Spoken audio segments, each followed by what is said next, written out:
3 hours. I was like looking at the model, looking at the reference, looking at the model, looking at the reference. It's so layered. There's so much stuff going on.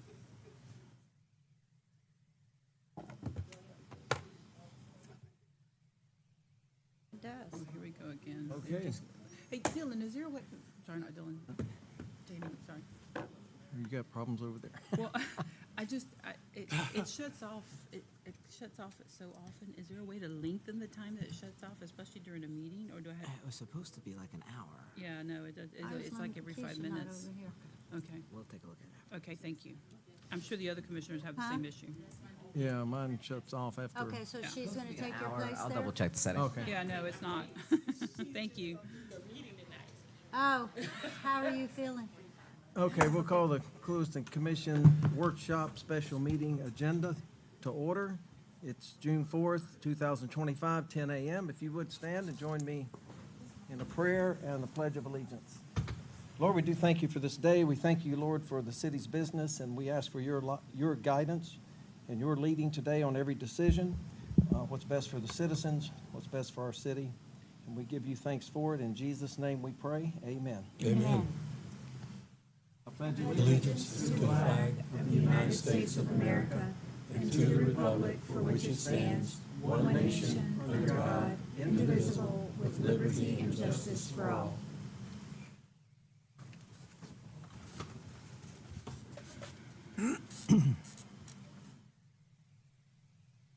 Okay, Madam Assistant Clerk, if you would do the roll call. Commissioner Edmonds, Here. Commissioner Gardner, Here. Commissioner Williams, Here.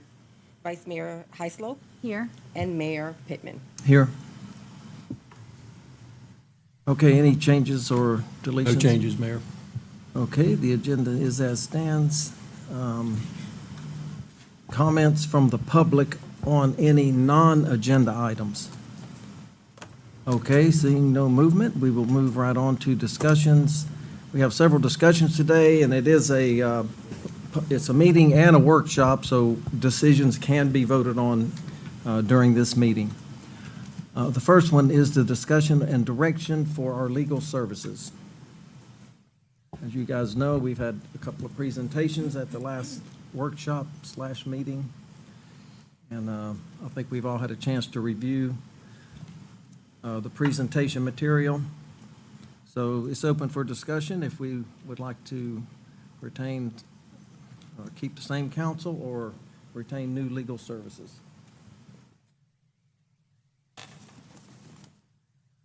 Mr. Mayor, I have a question. I know in reading this, it asks that the staff recommends that the commission direct city manager and current city attorney to prepare an agreement for municipal legal services. And I would like to change that recommendation, that the commission request for a third party, not either one of these firms, to prepare a contract. I have reached out to a third party. I haven't gotten a response yet, but I will work on that for Well, sure. I just think I think that I'm in agreement with that as well. I mean, I'm concerned that, that somebody writes their own contract. I know Right. we're not attorneys, Right. and everything's looked good, but I just think that we should have a third party either review what's presented or come up with a brand-new contract for legal services, regardless of the decision that's made today. I agree. Okay. Is that the So can we consensus change of the that, commission? that recommendation?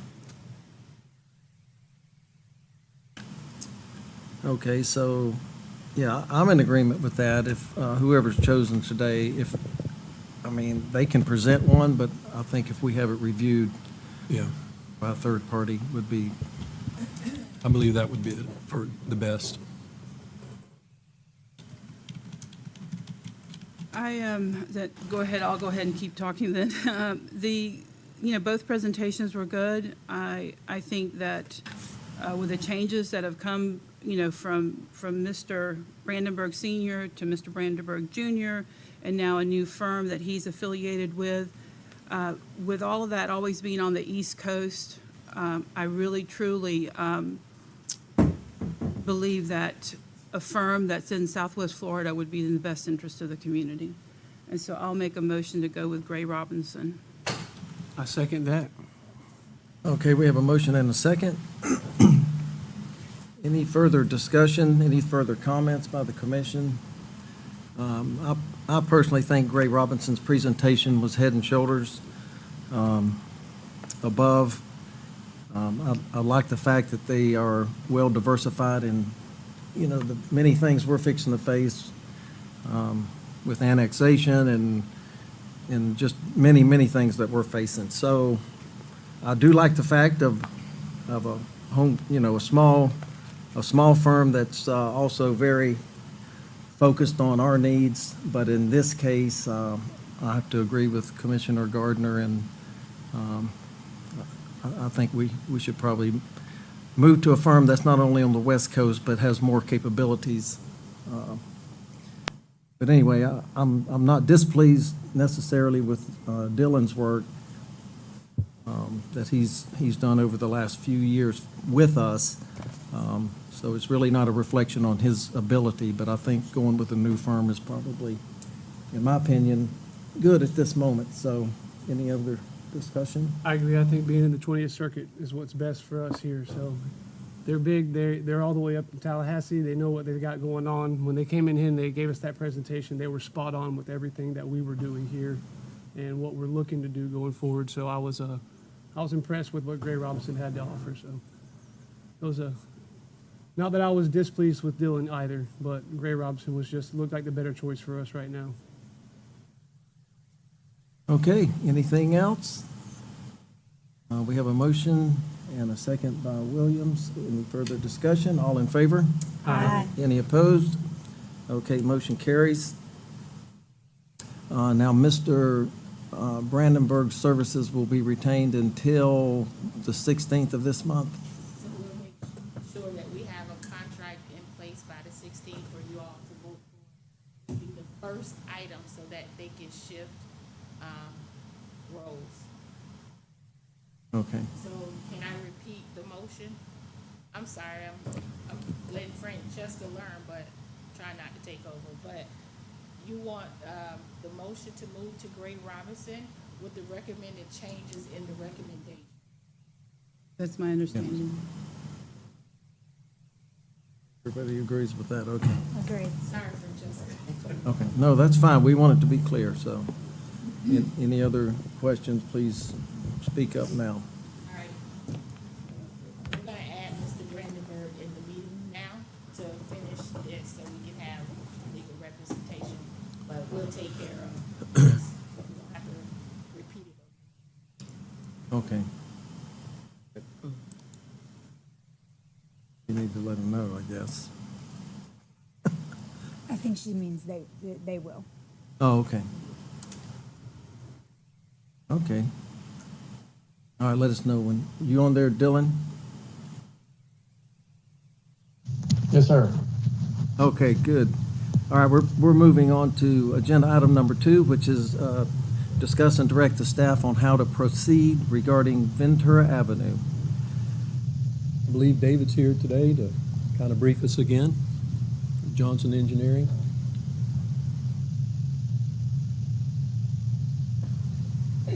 Good morning, Dave Trudeau with Johnson Engineering.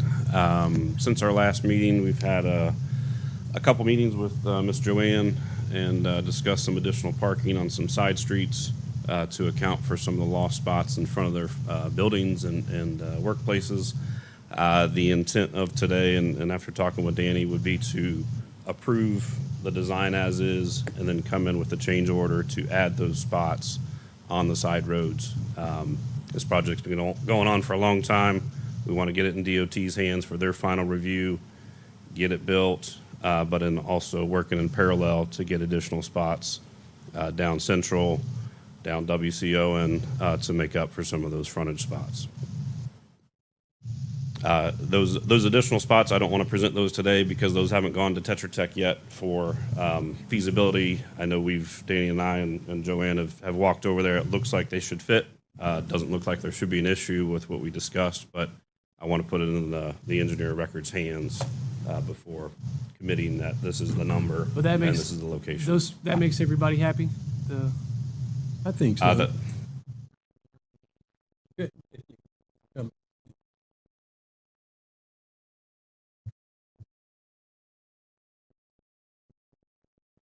State your name, please. Good morning. My name is Rod A. Feiner. I'm an attorney with Coker & Feiner, 1404 South Andrews Avenue in Fort Lauderdale. I represent both Joanne and her neighboring property. So when you say, does that satisfy Joanne? The answer is at this stage, no. There needs to be various agreements. We think it's, and again, I have 3 minutes that I'll speak afterwards, but you asked a question. So I'll just answer the question that's been asked and not go into the presentation yet. But we think it's preliminarily, perhaps, but it's well premature to approve plans and authorize with these changes, considering they, even according to your engineer, they still need to be reviewed and everything else before that occurs. And there needs to be agreements with zoning reached first on various other issues and everything else. So no, it does not satisfy us as of this exact moment in time, where we think an approval today would be premature. And I'll get into more detail about that once the staff and your consultant finishes presentations. David, I have a question for the engineer. Do you believe by the 16th that we will have all this resolved? We'll push for it. Yeah. Oh, sorry. Oh, sorry. Sorry. I'm just, I know, I just saw parking spaces has been the issue, and I know that you guys had a meeting before this meeting, is what you mentioned as you came in, to resolve this issue. And I know that this is a special meeting and we can make decisions here. I just don't know, since we're going to have another meeting on the 16th, I just didn't know if we could iron out whatever final details are and then present it for approval at that meeting with change orders, as you have mentioned. We're definitely going to do the changes, Okay. okay? So, Yeah, I mean, we've we've sent presented that, and he does have a design, so. Yeah, we we're sent over definitely gonna move forward. what we discussed over to Tetra Tech Yep. to incorporate it in the design. So I'll follow up with them to see if they can meet the 16th to show those additional spots. The reason why I'm asking is that I know that this is grant funding. The project's grant funded, so therefore I know that we're on a timeline and we need to get this done, and I just. This is 3 years. Okay, yeah. So I think the 16th, we've got to make a decision, in my opinion, for the grant. I think we need to make it Like, today. contingent upon, Yes, I believe we should can the approve motion it. be like that? Like, a Yes. motion to approve contingent on this additional parking? Yeah, I Would that think be we can do that. satisfactory? I very much appreciate your efforts, but as you'll hear when I speak, we don't think so at this point. There are other zoning issues that evolve besides just the approval of, the contingent plans or contingent upon plans coming back. There are zoning issues of, is this site grandfathered for parking? What happens if the building gets demolished and they want to come in for new parking? Is that parking deemed vested? Those are items that need to be negotiated in full in a writing, not just approving a construction plan before it goes forward, because there are significant property rights at issue here, not just for this client, but the other client as well. So why I do appreciate the effort on moving this forward, and I know it's been 3 years. Please understand that my clients have had actual notice about this for about 2 weeks, 3 weeks of what's Been going on. posted on city sites. Okay, but That's- no that's- one's, that's I not mean, our this is fault. directly in front of their business, and no one even gave the courtesy of a notice. I'm not criticizing staff. Legally, they complied with what they were supposed to do for notice from a legal perspective. On a practical perspective, I mean, you're asking them to make life-altering decisions on investment-backed properties that they've owned for over 10 years, and the neighboring property, not just Joanne's property, has even more impacts than what Joanne's property has, which is why we think it would be premature. Though I appreciate your efforts, we do believe it's premature Okay. at this time. For the public record, I want to state my intention with this project is most certainly not to harm your business or your neighboring business. My intention is to beautify this section of town, thus actually having the complete opposite effect on your business and the other businesses that are in this district. As you drive through right now, would you stop in some of these places? Because I probably, I think my building is. Right, but I'm not talking about just your building. I'm talking about the section, like the whole piece that we're looking at doing. If I were in an unknown community to me, I might not even stop my car. So we're working to make something better, to make something more beautiful. And I want you to walk away knowing I personally, Hillary, am not trying to have any type of negative effect on your business via parking. I think if we create the additional parking that, you know, has been discussed, and the parking in the PD that's, you know, all a part of this, we can actually create a very walkable area down here, which would be great. I'm gonna come up and just say But- two things. I know Sure. he's got his thing on, but I mean, like I'm in charge. That's okay, right? You can come right on up. Just state your name. Joanne Jordan. For me, I'm all about it because it needs to be nicer down there. You know, Danny and I have been working really good together past 2 weeks. I know it's gonna help slow stuff down, which I'm Right. okay with that. We've already talked about putting because I was nervous about the door and how close the roundabout was coming. Yes, ma'am. So we talked about that. And I'm good with everything, but the problem that I have is I'm good with everything, but I don't have anything in writing. So to me, it's like, here's $1, I'll give you $1 tomorrow for a hamburger today. That's from Popeye. But, you know, to me, it's like, everything's great and we've agreed, but I don't have anything in black and white. That's the only issue for me. Gotcha. Okay? Thank you. Thank you. Any other comments? Okay. I was just addressing questions before, Mr. Mayor, so if I could, my name once again, Rod Feiner.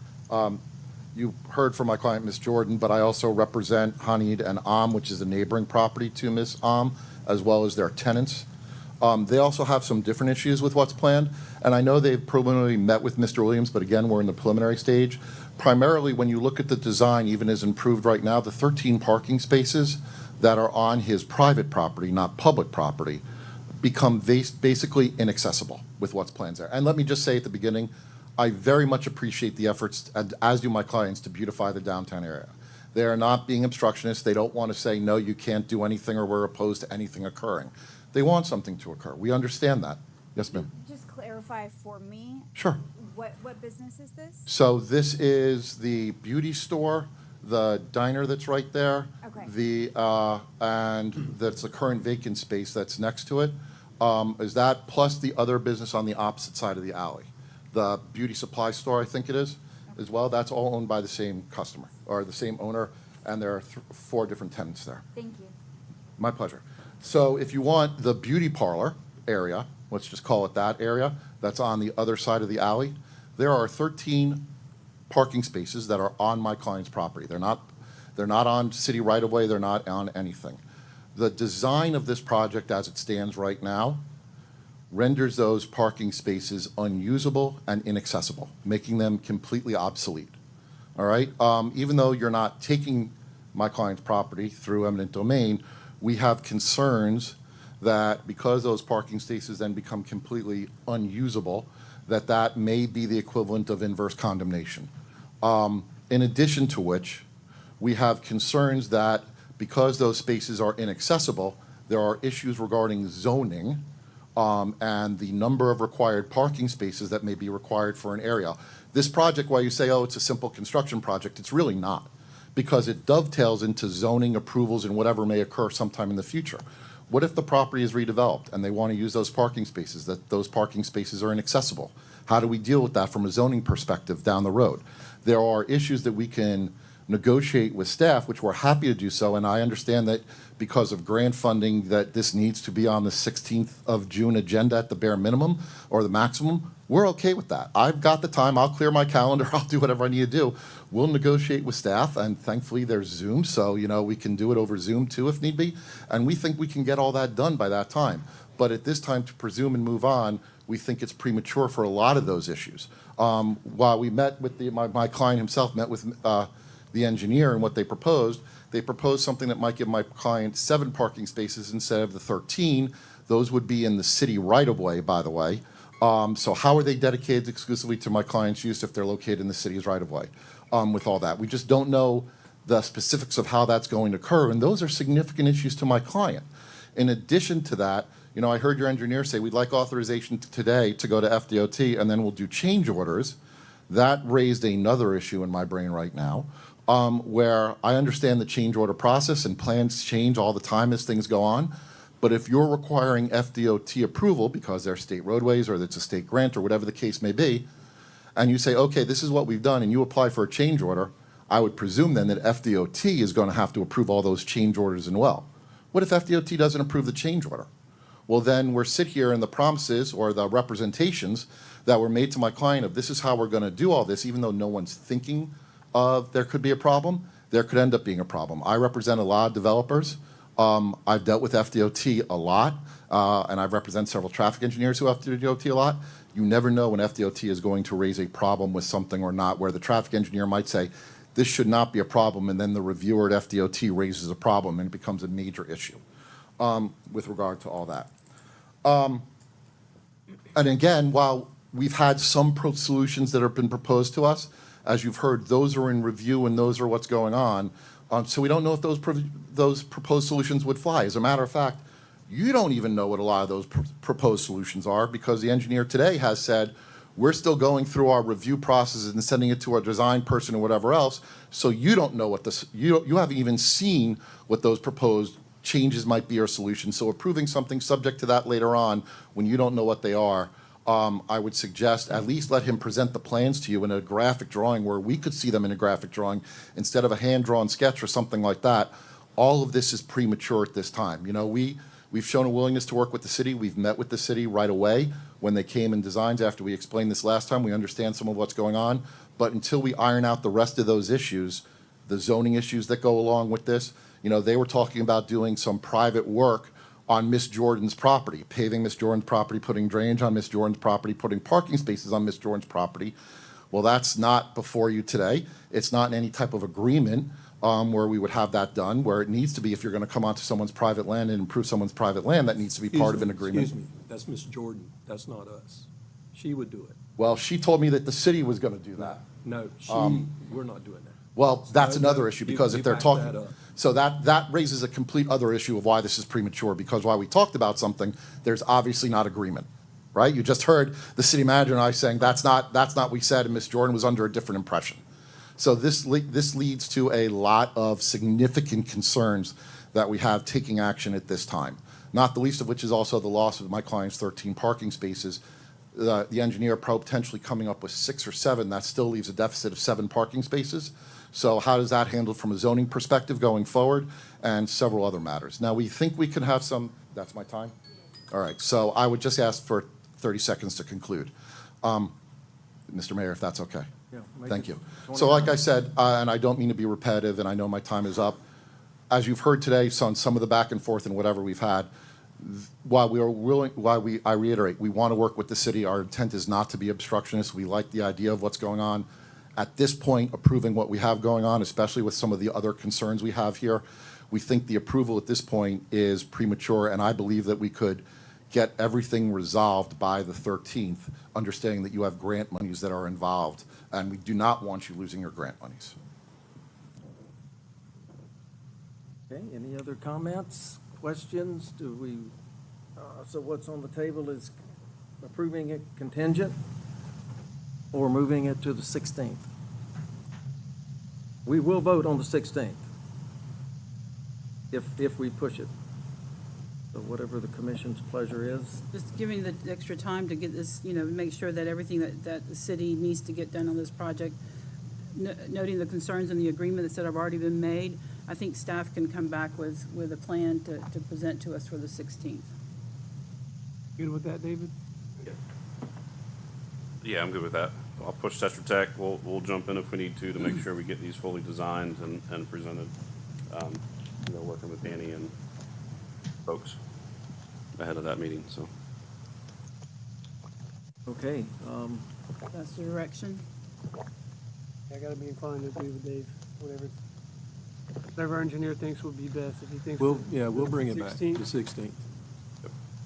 Also, for the public record, I just want to say that I really do want to see this project happen. I think that we need it.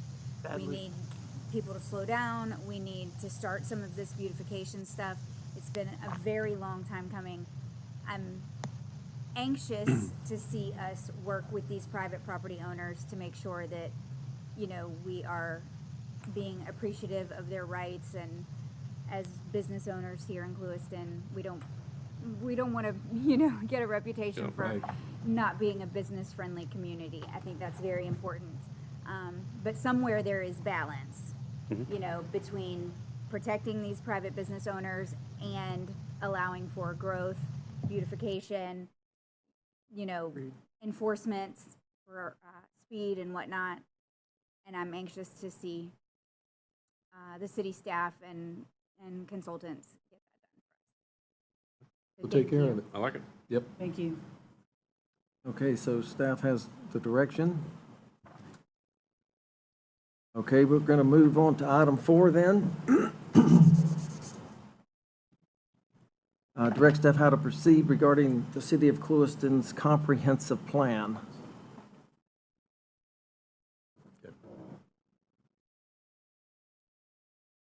I don't know if Travis wants to speak where we are on the comp plan, or Danny?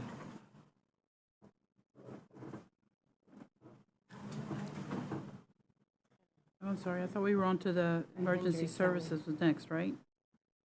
Why did I skip one? Yeah, number 3, the Emergency Services Council. I don't have that on mine. Yeah. It says regarding the Ventura Avenue Project, but it's the, okay.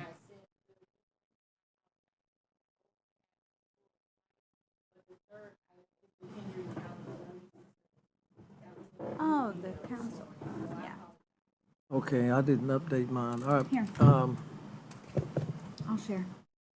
Well, I think the items, the 3 and 3A are still the correct ones under item 3, even though it's. Okay. He's using an old link, though. Oh, okay, got it. Okay, well, we'll discuss the emergency. See how it's worded. That still says it. I don't know, I believe, Tom, you're involved in this also, correct? And Travis, are you on the Emergency committees Service Council. now? Okay. If you want to speak on behalf, so. Okay, we're going to discuss the Emergency Services Council. Yeah. Your police chief and I sit on that council. It's basically a council of emergency responders throughout the county. And we try to get together at least once a quarter to discuss various items or concerns of what we see in our fields. Of course, me and Tom speak all the time, but the sheriff gets to come in, and we'll have EMS there. We'll have emergency management. Sometimes we also have, actually, members include FP&L, the City of Clewiston for their water, sewer. So basically, all your primary infrastructures and your emergency services try to get together at least once a quarter and really just discuss issues and topics they may have. And if it's something significant, this board is actually set up by the Board of County Commissioners. So we actually can bring those concerns directly to the county board if need be, or back to our respective commissions. How It's just long a- has this council? Oh, long time, but it was not utilized for some time. Usually what happens, there's a natural disaster, and right after that, we Yeah. stay active for a while. Yeah. And then we see each other. It's a small county, so we see, I'll talk to the sheriff, I'll talk to the chief of police, you'll talk Sure. to the county administrator or the city manager. But it's still nice to get into a room and have those concerns where you're all together and you can speak. So that's basically what it is. It's a recommendation committee. Has there always been someone from the city of Clewiston? Because I see, like, we have fire department, we have law enforcement, but there's a separate spot for city representation. Right, well, right, the city of Clewiston always has a representative there because we provide that infrastructure. The city of Clewiston provides just about So every who has been service. representing the city of Clewiston? Right now, me, basically. But as no, something- Tom. You're Yeah, and Clewiston, Tom. right? So Right. So, Travis is Clewiston Fire Department, which Right. has its own line item. Tom is Clewiston Police Department, which has its own person. There is a City of Clewiston spot. not everyone, not not had everyone anyone. attends. Who has served that? Yeah. Anyone that Have we had desire anybody? could attend. I mean, anyone you would Have we choose. had anyone? Typically not. Typically, you don't get non-emergency services in there typically until it comes close to a storm or maybe They get interested. You don't have FP&L show up. You don't have Clewiston Utilities or Glades Co-op or Henry County Schools. A lot of times attend those, or the hospital, which are all part of that. Typically, I don't think, if they had an issue, I believe they'd show up. But if they don't, No, I mean, it's not really a planning. Emergency management handles the actual emergency planning operation. I don't want to confuse this organization or this No, committee but on the with bylaws, none the of those emergency entities. management operation. It is not. On It the is a- bylaws, none of those entities are listed. The Henry, Actually, the hospital is not on here. that is, the bylaws that are in here are not the actual bylaws. These are draft that the chair of this committee has put out, but these are not the official bylaws. So I don't know where these got out, but it would list those other entities. I had some questions, but with us not being presented all the information, I'm concerned about making the decision. I guess I would. Just to be clear, I'm not here, I'm not sure why we're discussing this. Okay. Lord have mercy. It's the City of Clewiston is part of it. We're We do not discussing set this the because they council. want us to put up a Right, camera. I would refer that to Chief Lewis. That's why we're discussing this. But I do have some questions. Just these are the questions I was going to ask, irregardless of what's the rest of the discussion. Is one, since this is a Hendry County Emergency Services Council, and it falls under the auspice of the Board of County Commissioners, are these meetings publicly noticed, and does the Sunshine Law apply to this meeting? I believe the Sunshine Law would. I don't know about public notice minutes? because there are minutes taken. Okay. So I And those do go not know to about who? I'm publication. sorry, because I've never seen them, so I'm just curious, because our City of They- Clewiston's Right, on like, there. how do you get The them? county staff takes care of that. Okay, all right. And then the other question I have, in reading the not the real bylaws that we were presented here, the council meets, recommendations are made to the Board of County Commissioners, but it doesn't come back to the City Commission for review. Correct. Right. So- This is a county board, a county advisory board. Okay, all right. So is there been decisions that have been made on this council regarding the City of Clewiston that we're not aware of at this time? No, ma'am. Okay. No. I mean, I don't This think is- they this can is make for- decisions. No. They make that- recommendations to the BOCC. Any decisions What would about be- recommendations, I'm sorry, Right. recommendations? Any decisions that are made would be policy decisions of department heads. Say if you needed additional patrols in a certain area, or we needed to talk of a dispatch issue that, hey, we want to change how they operate with our emergency responders, that would be an appropriate venue for this. But not to set anything that would be legislative or Financial. financial. Absolutely. This would not be the, Okay. that's not the purpose of this committee. The committee is basically to get emergency responders in the room so that you can talk. And this happens throughout, I'm aware all counties do it. I don't know how robust they are. Like ours, we try to meet. We haven't for a while. We've gotten back into doing it now. It's a good thing to do. It gets all those department heads in a room to discuss any potential issues or issues they may currently be having. Who is the chair and vice chair of this? Currently, the chair is the chief deputy from Henry County Sheriff's Office, which is Nelson. Kevin Nelson, Okay. thank you. And I'm the vice chair. Okay. And those are selected every year, so it can rotate. Is there anything you want to add to? So you have, I'm sorry, so you have, as vice chair, you have past minutes? Is that something that you could Yes, I provide could. Lakeisha with? so Yeah, that we we've could had 2 meetings since then. just understand this a little bit better, even though these bylaws aren't applying? I'd like to know. Yeah, more. I'll get you a copy of the bylaws. These are the ones, these bylaws were presented a couple meetings ago, and These are draft. they were wanting to Okay. reduce it down to the members that are basically that show up. But I don't mind it being a larger group, but. Well, you know, it makes it these are- harder if you keep it larger. I noticed in the bylaws a lot of the things and the votes, you have to have 2/3 of your members present. So it makes it harder to be able to vote on something that you might want to recommend to the BOCC if that committee is very large and people aren't attending. If So we I had, if we had understand. something that we were going to take to them, honestly, this is mostly is just a mechanism to get folks in the room to discuss local issues. Okay. And It I doesn't see- really, a lot of these discussions that happen in this room are handled at the department level. They are already, invested in either the constitutional officers or your department heads. They can make those adjustments to help the other departments if they can. But a component of this is training, which I think is also, I mean, countywide training for everybody together for emergency response. Is that what I'm reading? I mean, Well, even though emergency, this is a it's in there, but emergency management has been, Bob from emergency management has been taking care of that, and that really is kind of their role to try to coordinate with all emergency services. Hey, this training is available from the state, and provide a place to do it. The place is a little far away, but that's a whole nother topic, okay. but, yeah, it says that in the bylaws, but I think these were probably written prior to emergency management having such a large role in training throughout emergency services, Which is countywide anyway. countywide. Yeah. Right. Okay. So we get Thank those you. same invites for the training. Yeah. So if I can just officially request a list of the members of this council, I guess this request would go to Lakeisha.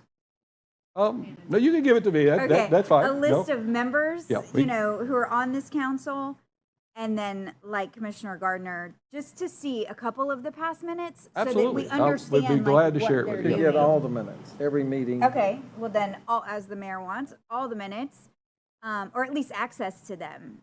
If they're online somewhere, I'll have to find out from whatever. the county, but I would imagine. And that then they're- the actual bylaws. I understand this is a draft that they're wanting to. And this may approve. become the bylaws soon, but, Okay. but Or let me maybe the get you a past- copy of those. Either and the current or past bylaws, Gotcha. however I need to word it. I'd love to get that out to you. Thank you, Travis. Anything? I think for me, I don't, since I haven't seen the minutes, don't know what the discussions are, don't know what the recommendations have been to the VOCC. I mean, I'm concerned about the financial impact in the future. So that component is a big component. And I know that once we get the minutes, the city manager, our finance director, I mean, those are things that we need to be aware of. Because as we know, the cost of everything has been going up. Absolutely. And just to be clear again and reiterate, nothing that this committee is obligated any funds or anything from the city, any of the cities or the county additional expenses. This committee, again, gets together so that we can, if one entity is having a problem, they can communicate directly with another entity, with others in the room, and maybe you find that there's an asset that can be shared and used. And you see that sometimes, you see it behind the scenes, all of a sudden, Tom gets a communication trailer.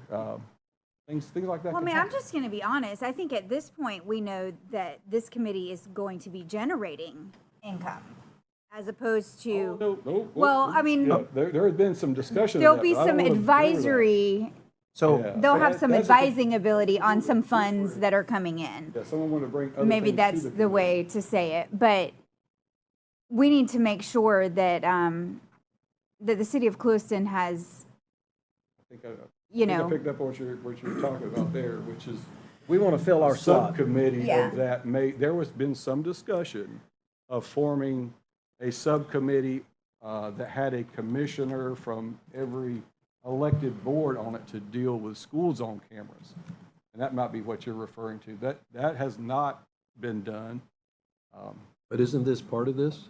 No. yeah, that's the way it was presented to us. Well, It was. in the drafts, I have to read like I said, those are not the No, official. in a meeting. So, I'm sorry, I can make just a couple comments. Just from a historical perspective, I just want to make sure that everybody understands. This particular committee, I wouldn't say it was defunct for a long time, but to some extent it was. All of the listed participants that you see in this draft bylaws, those are proposed members. Those were always members that were welcome to come to the committee, but the committee was more so to network and talk about local issues, right, where we could all get into a room, put our heads together, and come up with solutions many times that we didn't have funding for. And we did that.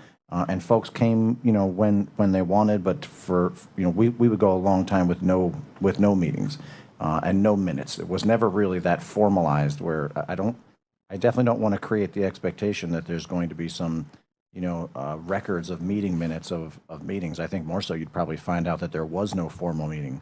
And even when there's no record of meeting minutes. These weren't publicly But if this committee published. is governed by sunshine law. I think that's what Then they're we have a trying to bigger turn it problem. into. I don't think that, it was never like that, I think historically. I don't think that you're looking at a board that was governed by the sunshine or as organized as you're seeing in these draft bylaws.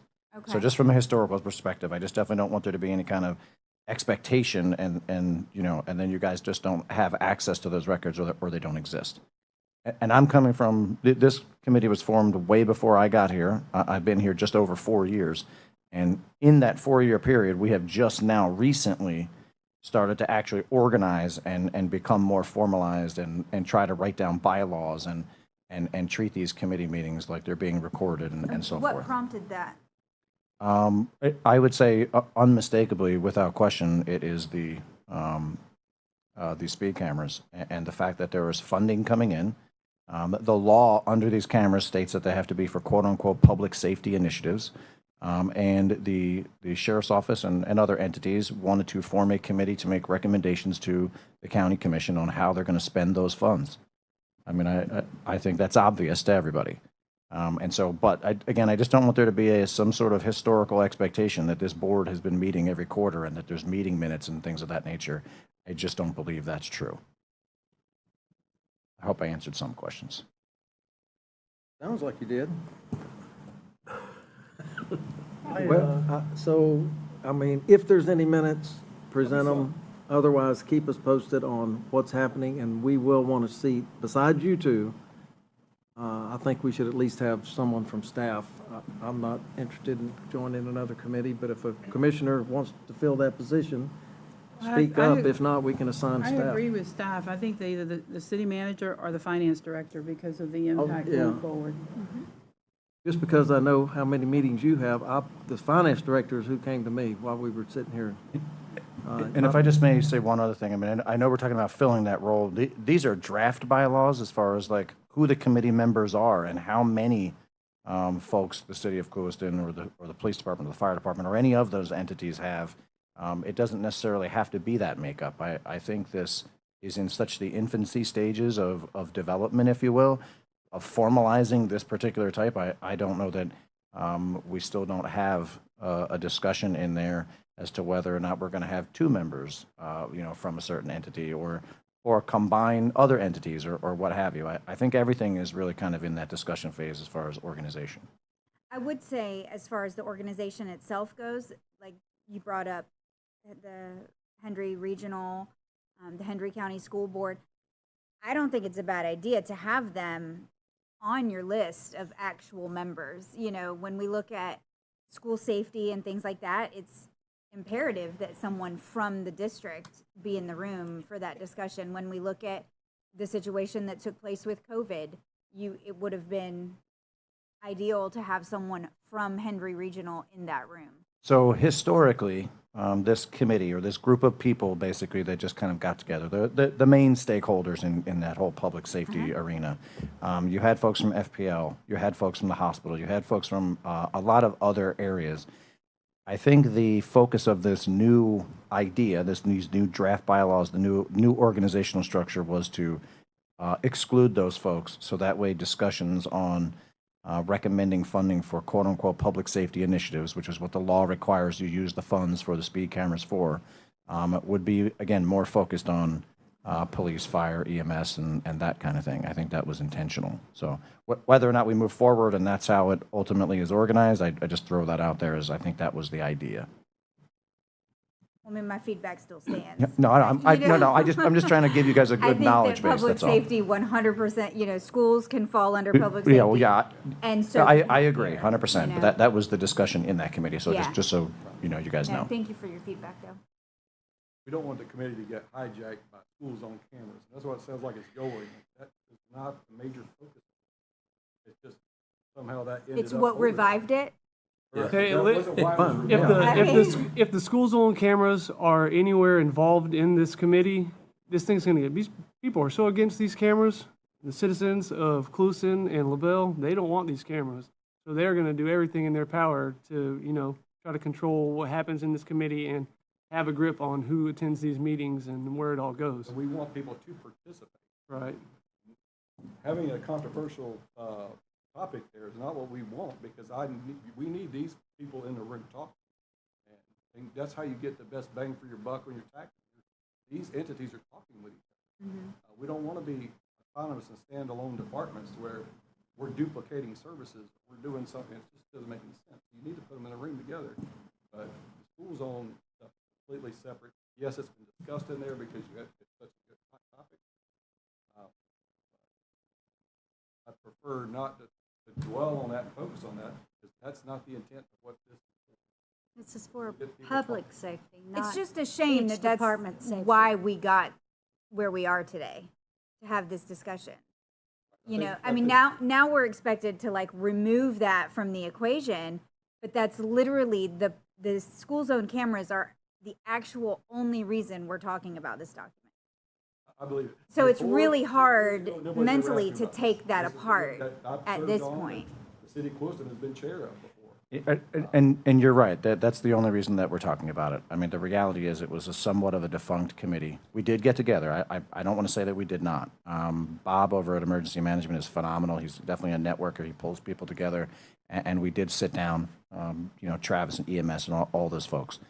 But the reality is with attrition and with, storms passing and you go years and years and years without the need, people fade off. And this is really what's brought it back together with vigor. I mean, so that is the reason we're here. I mean, that's the reality of it. And I guess since it is the reason why sounds like we're having this discussion, I still go back to our last meeting where I asked a question about the flashing lights, because I think under state law, there's supposed to be flashing lights on these school zones, and there's not, to my knowledge. I wouldn't want to I speak know- directly on that. I know there's different DOT requirements as far as like when they were established and Well, I'd like things for like that. us to find that out too. Right. Okay. All right.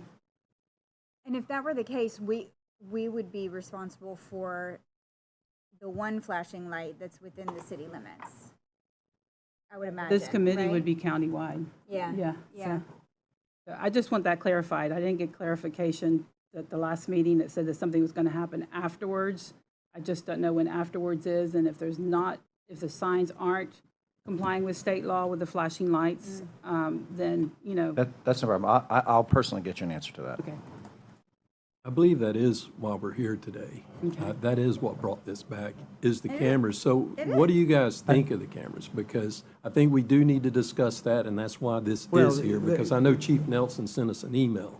Yeah, the and county wanting some needs an answers. ordinance from us Let me to get- activate the one on Circle Drive. All the other ones are activated and they're giving tickets. The one on Circle Drive in front of the middle school is not giving tickets because they need an ordinance from us to say it's okay. If I'm misspeak, correct me. I've also had multiple feedback from many citizens. I know it's for safety, and I know the company that could not give us an answer at the last meeting of how much they're getting paid of this $1. There's still no answer there to who gets what. There never will be, because they're never going to make the money that is in the contract to begin with, especially now since everyone's slowing down. Yep. So I think it's useless. I don't think we need to put our citizens through it. I agree with the flashing light. If it's a state requirement, then everyone needs to be refunded that's gotten a ticket, if there was no flashing light. So, to answer your question, I personally am not going to be in favor of an ordinance on Circle Drive, but I'm just one vote. But I still want to see how much the company that installed this, of the $1, what's the percentage they get, the county gets, the sheriff gets, the city gets. Shouldn't the contract be public record? I mean, I have a copy. It is public record. Well, if someone can read it and figure it out. We have it. Breakdown on who gets what? Yeah, she broke it down to us in the last meeting. Yes, As far as and percentages, but each not, camera- not sorry. where it goes after the percentage. You know what I'm saying? This goes to the city, this goes to fire, but we didn't see where that went after. Yeah, she broke down generally. Right. What goes to administration and that. but what Jimmy's talking about it's that. is that, like, the tickets themselves are never going to be enough No. to No, they're meet not. the contract that they have with this vendor. Correct. And that's not our problem, because No. it's No, not it's our. not right. The citizens of Clewiston are the ones paying all this money, and we're seeing nothing in regards for it. May I just go back to the flashing lights? Because I have, since the last meeting, rode by there quite a bit. And I stated at the last meeting, I think the speed limit in Clewiston should be 25 everywhere. I know that wasn't agreed upon years ago, and I know people like 30 miles an hour. But if you're coming through that zone, right? The drop-off was not even in that area. it is on the whole entire other side of the block, right? So you don't see kids coming in and out of cars in that area at all. No. So when I looked at the sign, it was in the school zone time, no flashing lights. So if somebody didn't realize it was a school zone time and we're going the speed limit of 30, they would be getting a ticket because it was supposed to be 15. They were Correct. supposed to be at 15. Correct. So to me, with the flashing lights, it takes care of that problem. And that's been my concern all along. Yeah, I don't think we disagree on that. I definitely think the flashing light is a no-brainer. Whether or not it's required, I'll definitely get you an answer on that.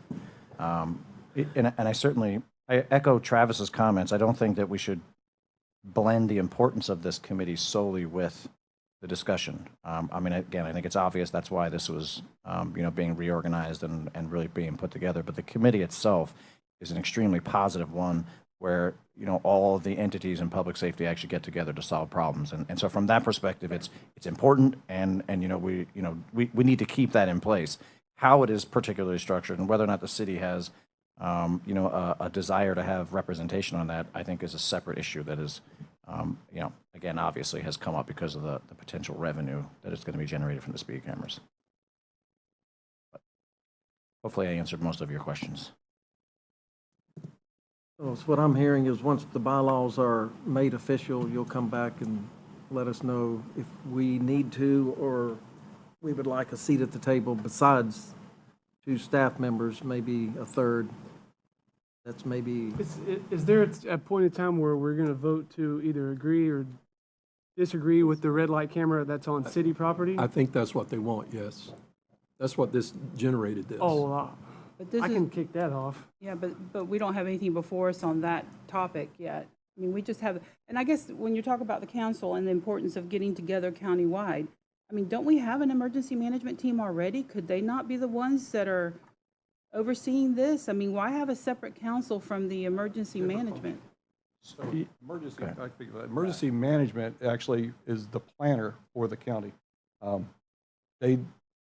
They could go out with their staff of 1. I think they actually have an administrative assistant now, but they would have to go visit the police department, visit the sheriff's department, visit Well, you have a meeting, they FPNL. could call the meeting under a committee. That's the purpose of this. That's This is the that's what purpose of this, correct. This falls under the emergency instead of the- management, county emergency management. Under the hub of that, yes. Okay. But that's what that's for, is to actually bring them together in an official meeting, instead of just one person or a couple people trying to visit multiple locations and get a consensus. You need, just like you guys, you've got to get together, be face-to-face. I like the discuss fact it. that all the department heads are all together. That's awesome that you have everybody from the county. I think we're just all against the cameras. Yeah, Yeah, that's what I think. That's- We're for the council against the cameras. And remember that, everything about that, that's the Board of County Commissioners' decision, what they want to do with that. If they want to give it to a council like this, they certainly can, or they may keep it themselves. There had been some discussion in this meeting. It was brought up. Oh, hey, the cameras, what if we did this? What if we did X, Y, Z? But again, that's going to have to be, just like you as a commission, that Board of County Commissioners have to agree to that. They have to agree to any funding, if there is funding that's going to come from those, of how it's going to be dispersed. Again, that's in statute, that's under their purview, not this council. This is just an advisory council, just like your advisory councils. But the advisory council can make recommendations to the VOCC, and we would not have any idea what happened. Oh, yes, you would, because me and Tom are on it, and the manager would be there if it became that. Or the finance director. But if it ever. Because, well, Travis, in the past, you guys have made recommendations, and we have no idea what those recommendations were. That's all I'm basing it on, past history. I don't believe we've had a recommendation to the BVOC for any additional Okay, things. all right. correct. Yeah, this was a very informal committee. Okay. Right? And just to speak to your comment, yeah, it is held at emergency management. That's where we meet. It's coordinated by Bob at emergency management and his staff. So that is the committee where all the people get together. It's just now they're trying to formalize it and trying to change the structure into something more formal so that recommendations can be brought forward to the BOCC. That's really where we're at. We've taken what was a simple committee where folks got together, and now they're trying to formalize it into something a little bit bigger to make recommendations, clearly because they're looking at potential revenue sources and where to spend those money in the quote-unquote public safety initiatives. Well, I have a What's gonna happen on feeling, that committee that you guys don't know about? We're going, one of us is going to be at each one Right. of those meetings. I'm just talking about the past, because you guys were meeting and we didn't have any Yeah, knowledge. we've never Okay. made recommendations, and mostly because we have absolutely no funding. Or, I mean, there was never any type of, unallocated money out there where we were trying to do that. This was more about pooling resources together and networking, amongst each other and sharing resources as opposed to what it is, potentially could be. so just clarify one question. So evidently, the red light camera funds that come in from tickets go to this committee's charge. No, You're, no, definitely let me clarify that. okay, then how So- come y'all are interested in it? Correct, the Well, how come it sheriff's, sparked this meeting? the sheriff's office signed a contract to bring school zone speed cameras. All of those cameras got installed. There is a revenue generating mechanism now, right, through these $100 tickets. That was a long-term contract too, right? I'm not, I don't remember the term. It was like a 1 year. Okay. Just a one? Yeah, I'm not, yeah, and we do have a copy of the contract. Cool. And I apologize, I didn't want to get off track. So the money that's generated is the county's money. And so the sheriff's office and the county and all of the other entities, they're trying to formalize this board so that they can make recommendations to the county on how to spend that county money. Because per law, it has to be spent on public safety. Public safety initiatives, the one defining thing there is that it's not defined. What is public safety? And so when you look at that, most people would say it's either police, fire, or EMS, right? Those are your public safety entities. But when you really look at it, It's public COVID works. is It's certainly a public electric safety issue. department. It's A everything. pothole that could cause a traffic accident Or could a be sidewalk. road and bridge, a sidewalk. I mean, because it's not defined in the law, it becomes extremely broad. And I think this committee, the hopes of forming this committee was to actually get together and really try to focus on public safety initiatives Okay, so as, it bears this as we question. would define them, So the Board of County Commissioners would make the ultimate decision. requested this group, No, not that I'm aware of at all. okay, so they could say tomorrow, we don't want your recommendations, we're gonna form another group to give us recommendations. 100%. Okay, Yep, so and we would wouldn't just you- go back to being a Shouldn't you guys go to the networking. BOCC first?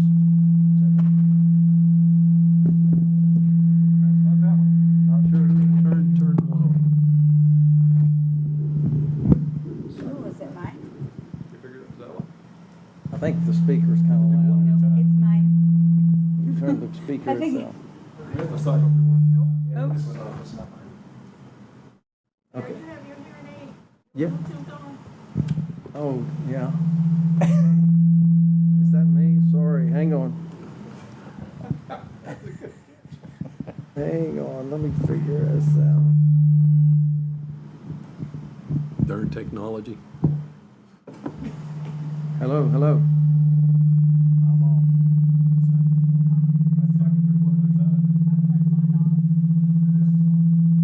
Turn your mic on. Somebody did it. Figure out which one it is. We're good. Okay, so shouldn't the Board of County Commissioners, shouldn't this group go first to them and say, hey, can we be the ones to make recommendations to spend this money?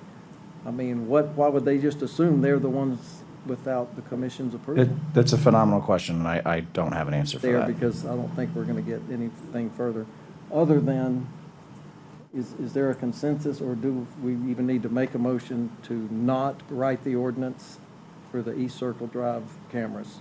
I would. Somebody needs to make that motion. I make a motion that we or make an ordinance to keep the cameras off of city streets. Well, Or just wouldn't do the nothing? motion just be like no action? No, because I don't believe we can keep them off of the through roads, correct? Which is WC Owens and. The only one that's the city is the middle school. So Right. I the don't- board could make a motion expressing its intent not to allow these cameras within this jurisdiction at this point in time. Say that again, Dylan? A motion expressing its intent not to allow speed zone cameras in city jurisdiction at this point in time.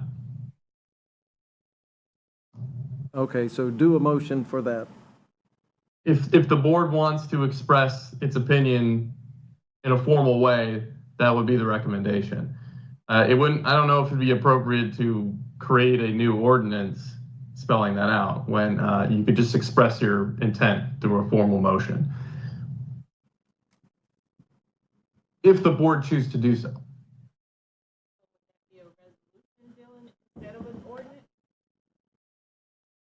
You could frame it as a resolution, but we don't have one in front of us right now to vote on. So a less formal way of handling that would simply be vote on a motion expressing your intent not to allow the cameras at this current time. Okay, Commissioner Williams, would you change your motion to that? I do. I motion my intent to not have the cameras. And if you would state the road on East Circle Drive. Do the cameras on East Circle Drive. Okay, so we have a motion by Williams, second by Edmonds. Any further discussion? All in favor? Aye. Any opposed? Motion carries. Okay, thank you guys for the information there. Okay, we're going to move on to the comprehensive plan. I guess we need kind of an update, and I know we have a date that we're probably past to update the comprehensive plan, but Travis will give us a recommendation on Thank you. on firm to use. I know in the past we've used Mr. LaRue. I'm not He even sure if retired he's still on us. in business. Yep, so we have a new planner called LandSmart. Tom is our representative from that, but just to recap our comprehensive plan. After 1985, the legislature said, hey, you will have a comprehensive plan. So the city in 1991, because we're a small city, took a while for us to get there, we had our first comprehensive plan in 1991. Subsequently to that, we had revisions in 2006 and in 2015. And 2015 was prompted when, in 2011, the state came out with Commissioner Gardner and Pittman. You may recall the state 9J5 rule that made us, we had to take our feasibility study for all of our infrastructure to what we were actually going to be able to afford and what we could actually plan for. That 9J5 rule that we put in place for that feasibility has been removed. It's now just up to the commission to decide what you want in your capital improvement element, your capital improvement plan for the comprehensive plan. So basically they kicked it back to you guys as local legislatures. So right now, the 25 plan that is our current plan, its long-range planning only took us out to 2025. So we are definitely, in my opinion, in need of an update. We've worked with LandSmart. They have applied for a $75,000 technical assistance grant. Right now, the state of Florida has not had their budget approved yet, so we do believe those smaller grants, or LandSmart's telling me those smaller grants are typically always approved for smaller jurisdictions, but we will probably know somewhere around August, September, if we actually get that, and they're going to begin working on that. But this would be similar to our 1991 plan, where we can look at it holistically, because we have some industrial areas been annexed. We've had a lot of land changes on our future land use map. So this would be a little bit more in depth than just the appraisal and analysis, the year that we had been doing. Is this a budgeted item? Because I know we've talked about it, but we don't have anything in. This one, we're going to apply for the grant. We do have, we budget every year a certain amount of money that we can use our planner, basically Jim's money in there. So if we can't do it, then I'll get with the manager if we don't get a grant, if we feel like we want to move forward with it, and we can see if we can pull those funds somewhere. I'd like to meet this group because I think what I'm going to do is go out to bid for planners and keep somebody pretty much on tabs, because I think we're not moving very well. and we haven't in the past. So I think that's something I'm going to work on pretty hard. So, Bring in a planner? yeah, so we're looking at that. I'm meeting with one Thursday and Friday, so 2 different ones. Okay. But I'd like to meet these guys if I could. I'm glad you brought that up because, Travis, I'm looking at this, and there's a 10-year gap from 2015 to 2025, which the comprehensive not updated, is that correct? No, we did do some updates, but it wasn't a complete appraisal or a report. What we did is we had to do our 10-year water supply plan, which utilities, once we did that and we sent them a letter that we were being consistent with the statute, it put us in compliance. So we don't invite opening up that comprehensive plan for state review if we don't have to. So we did the minimum required as far as following through with that and open it up. But now I believe we're at a point where you really need to open it up. You need to look at it for your short and long range planning and say, this is where we want to grow. This is how we're going to pay for that growth. Yes. Yep. We had a comprehensive plan that was quickly going to be expired. And just think at this point now to hear that somebody else is applying for grant funding for this, which we haven't even received that information. Well, I mean, we haven't approved the grant to go. Now, let's just be clear. Do you want us to start coming to the commission to apply for grants? I mean, because that happened in the past where we would miss cycles. If we had to come before the city commission to ask to apply to start the process. City manager, did you have any idea? No, that's why I say I need to meet these guys.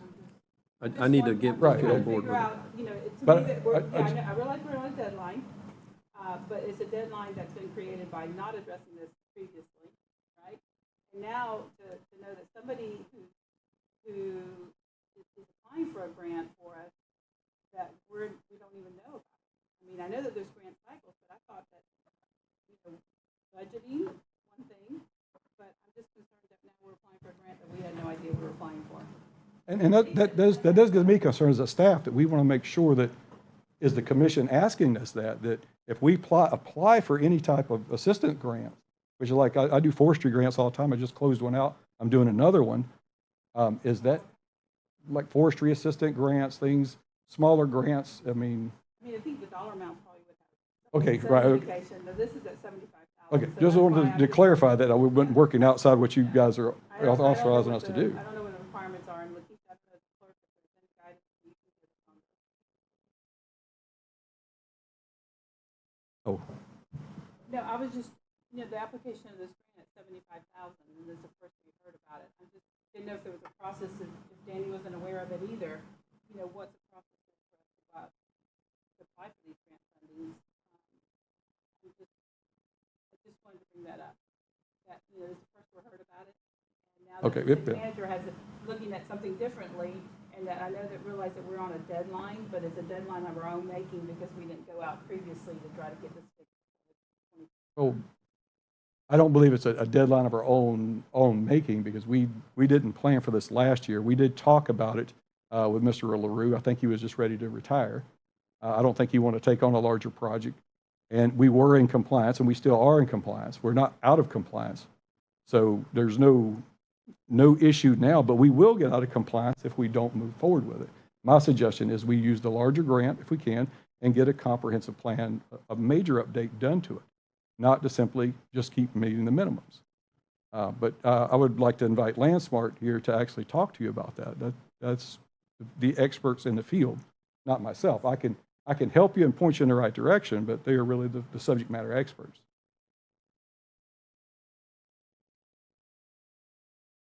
Oh, I'm not opposed. Is the grant they're going after, is it a pub, anyone can apply for the grant? Well, yeah, it's a technical system. They are set in place by the legislature to help smaller communities, exactly this, that don't have a planner. We have a planner, we really wouldn't need a technical assistance they're grant. just We would going have after it the because technical they- people on staff. So yes, you couldn't take that money to hire someone, but you could take that money to get it done for you. So is what I'm hearing, we're going to talk to some planners and Yep. then decide which one. Is Johnson Engineering, do you have planners? Can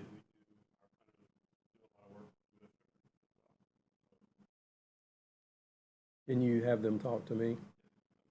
Okay. Thank you.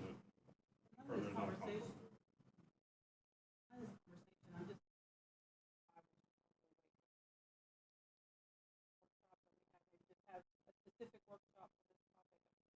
a big topic. Yeah, the next ones you have are And I'm just thinking big after our product next sensitive. meeting that maybe we have that. A lot of discussions, and I'd like for the city manager to make some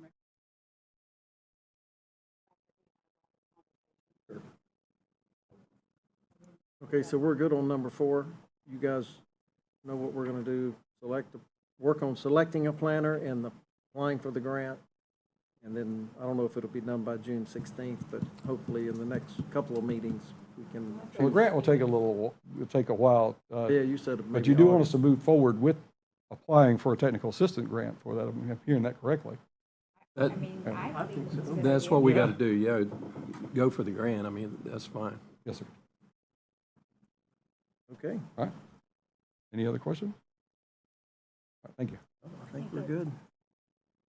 Okay, so the recommendation is the downtown district and the commercial module units.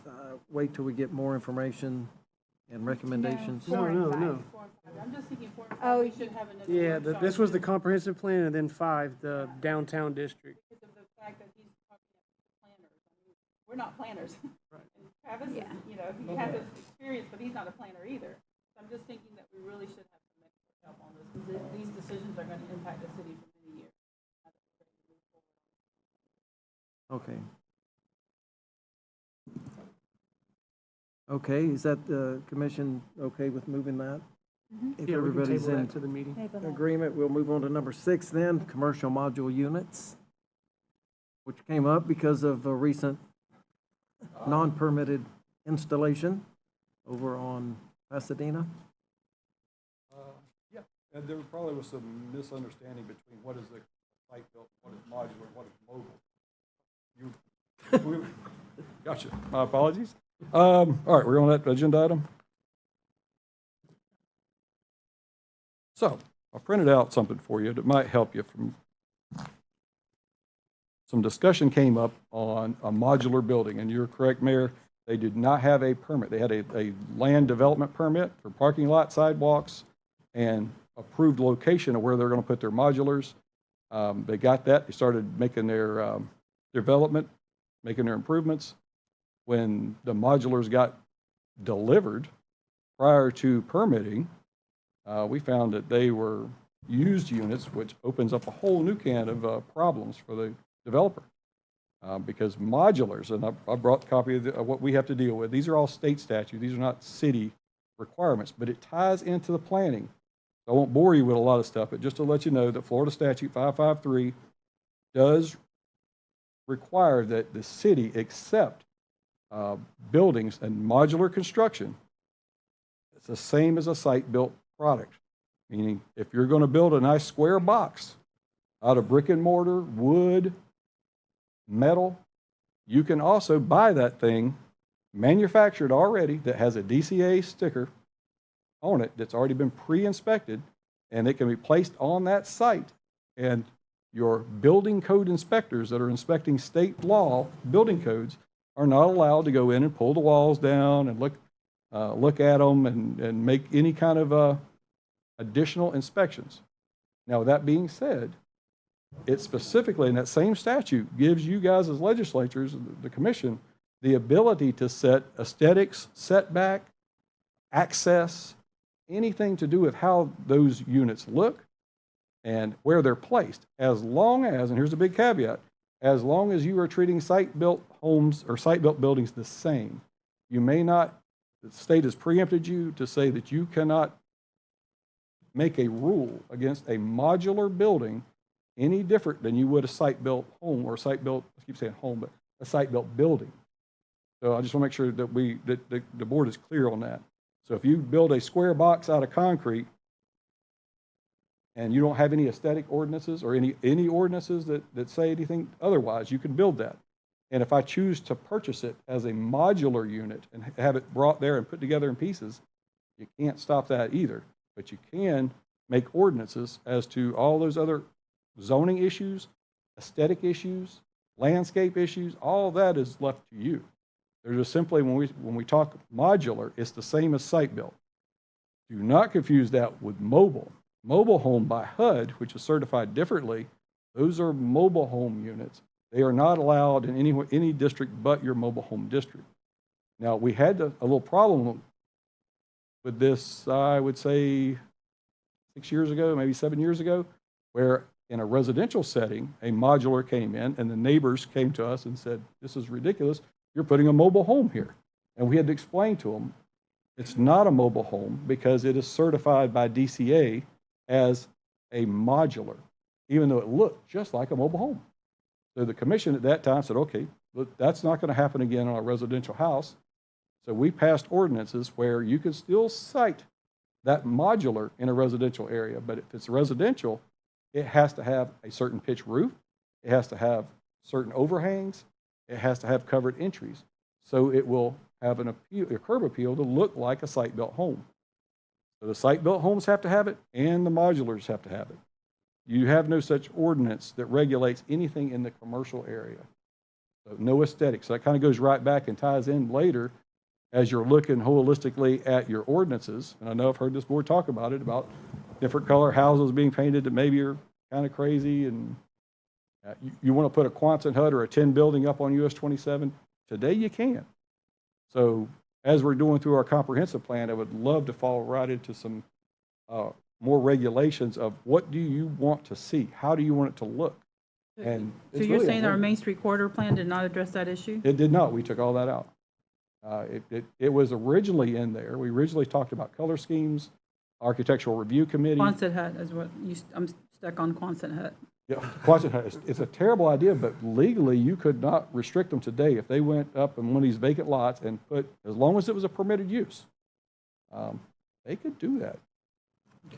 And in fact, in your comprehensive plan update in 2021, yes, 2021, the Florida legislature passed a law that requires your comprehensive plan now to have a private property rights element, and that element will be in your new updated comprehensive plan.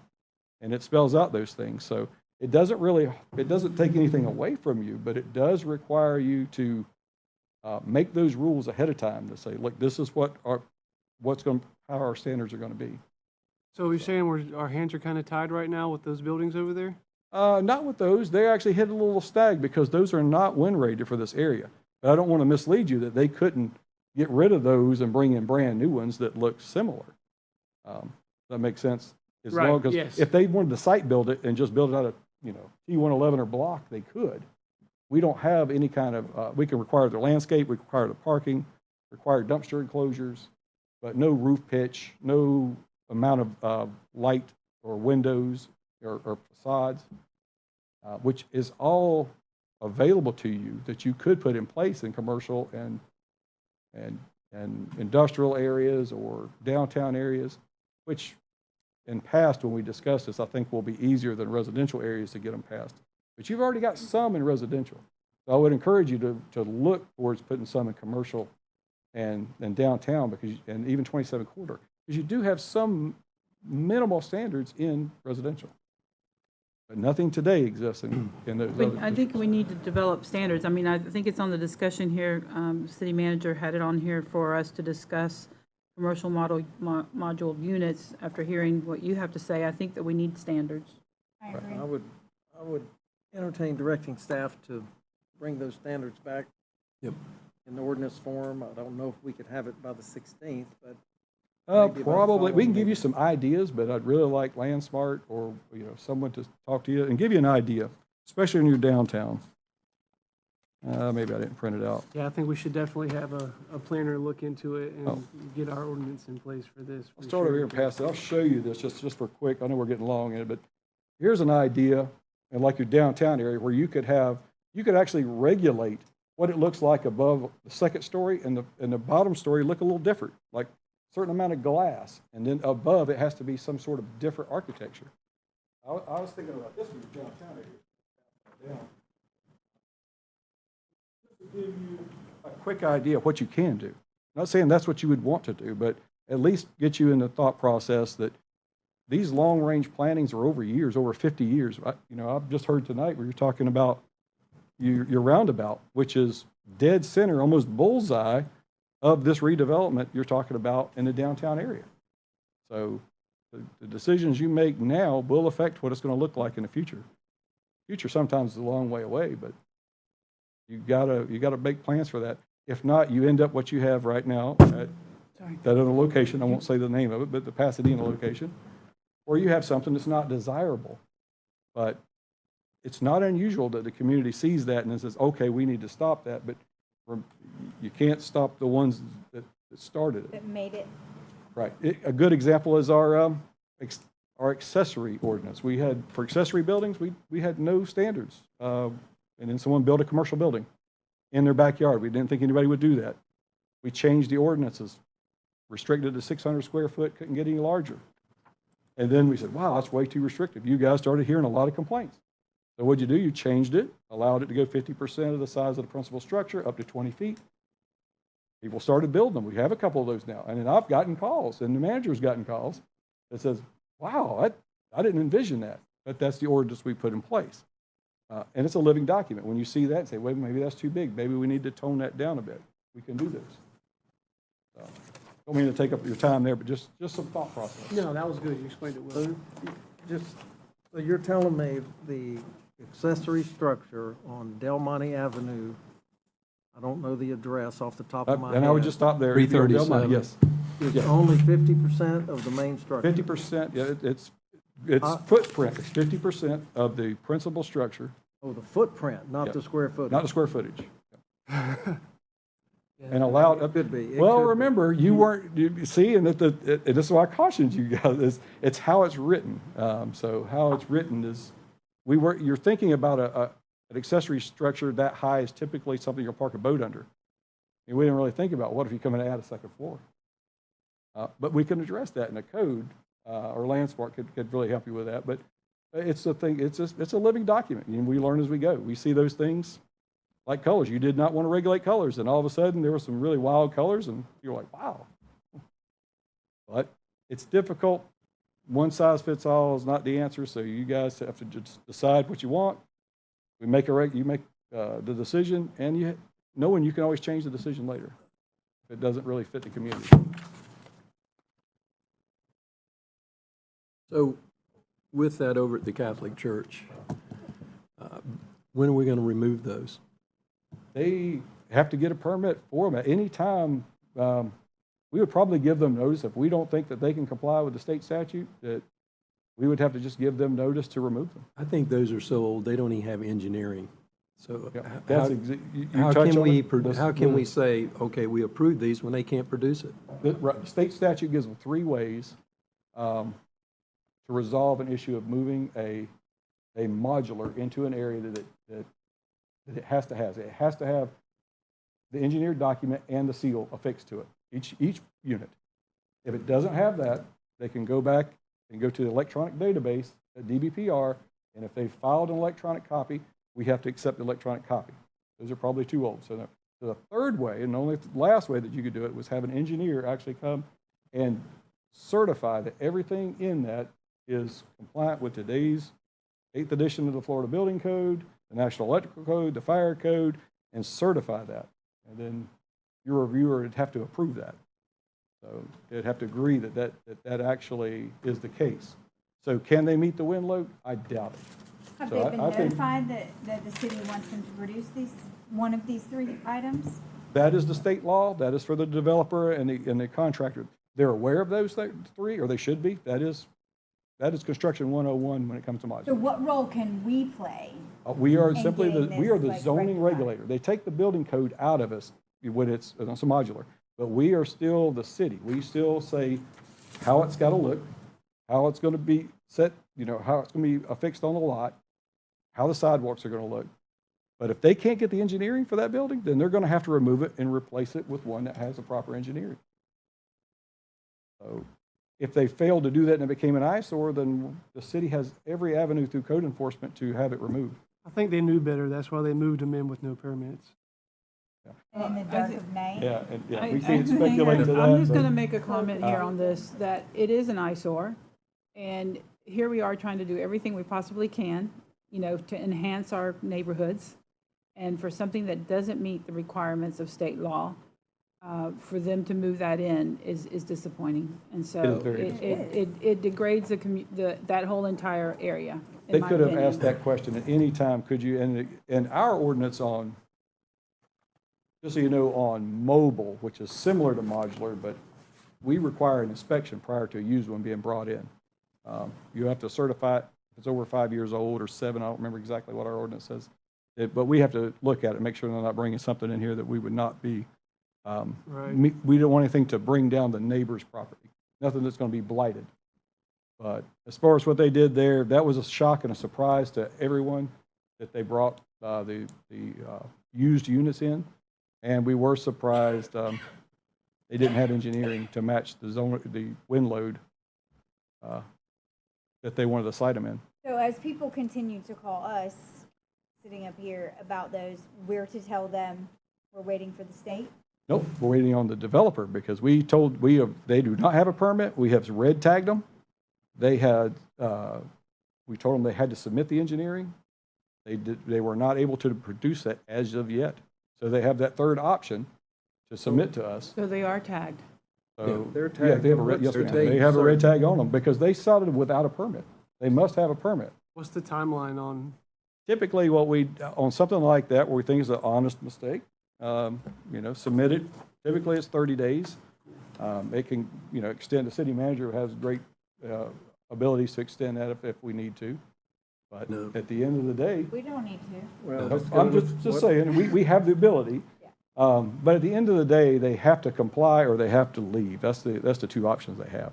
Comply They or have a leave. timeline. We have can't not give given them them 12 a months to timeline. comply. Let's go with our policy, whatever it is, and enforce the policy. It's 30 days, I think it's probably getting very close. Right. And And we then- would have to officially notice them, just to be clear. We red tagged them that they didn't have a permit. We will, I think I hear what you're saying. We will follow up with code enforcement to actually give them a code violation. And that's a natural 30-day pause. So when you give them a code violation, it's a civil infraction. We don't want to start fining them. What happens is they have 30 days to correct that, no matter what it is. So Is there a even with reason removing that it. we haven't already given them a code We have not. We've violation? red tagged them for not having a permit. No, I'm saying, is there a reason why we have not? We typically wouldn't. We think in good faith they want to develop there. We want to help them develop. But when they brought the used units in that don't meet it, they didn't have a permit for that. Right. So we've red tagged them. That's just an official order. It's not a code enforcement action because they're under permit. That The property's under 30-day permit. countdown doesn't start until. Until we actually do a code enforcement. It's two separate actions, just to be clear on that. So can you get with code enforcement and get that done? Yes, I'll get with the Pretty manager, quick. and we'll make sure if that's the commission's wishes, absolutely, that could be done tomorrow. And Okay. that we will start that An process. agreement. But that doesn't mean they couldn't come back and we'll keep you apprised, or manager will let you know if anything changes. They still have the option of trying to get engineering. I don't think that's going to be possible, but that's just my opinion. I don't see how those would make it. They're too old. Yeah, I would seriously consider, we would look closely at any engineer that said those meet today's wind loads. Neither here nor there, but I am struggling to understand why we haven't filed a code enforcement. Yes, We we do. typically wouldn't. I mean, this is an unusual situation. It's a very unusual situation, and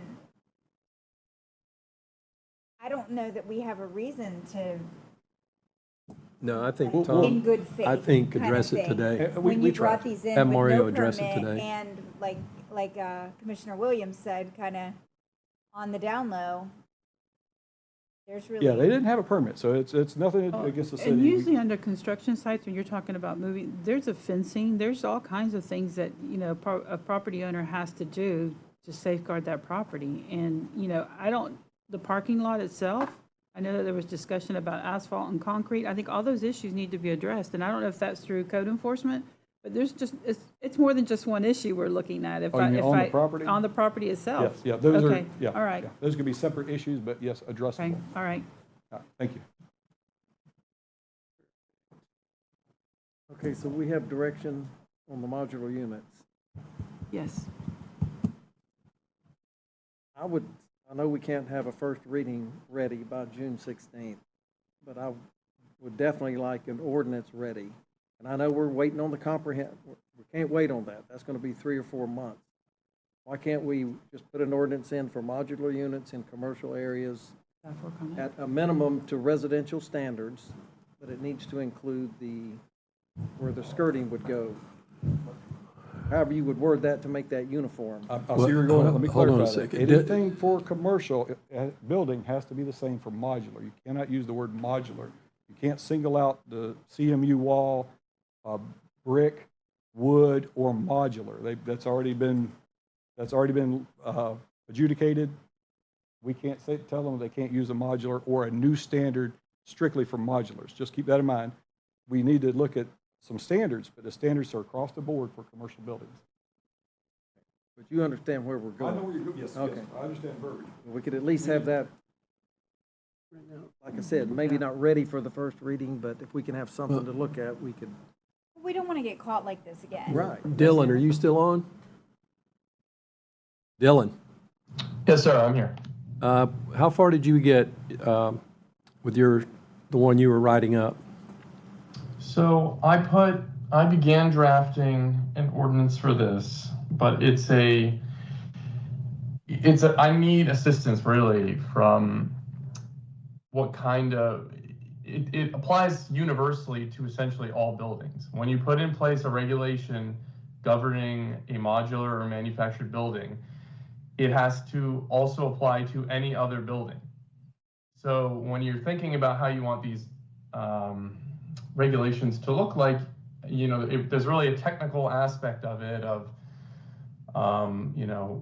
setback applications, facade requirements. I can put together an ordinance for you, but I need input maybe from a planner or the building department on what specific regulations they think would be applicable to get these in the condition we want them in. Okay, Dave, can you get your planner to contact Dylan? Thank you. And Dylan, also maybe in different zoning districts.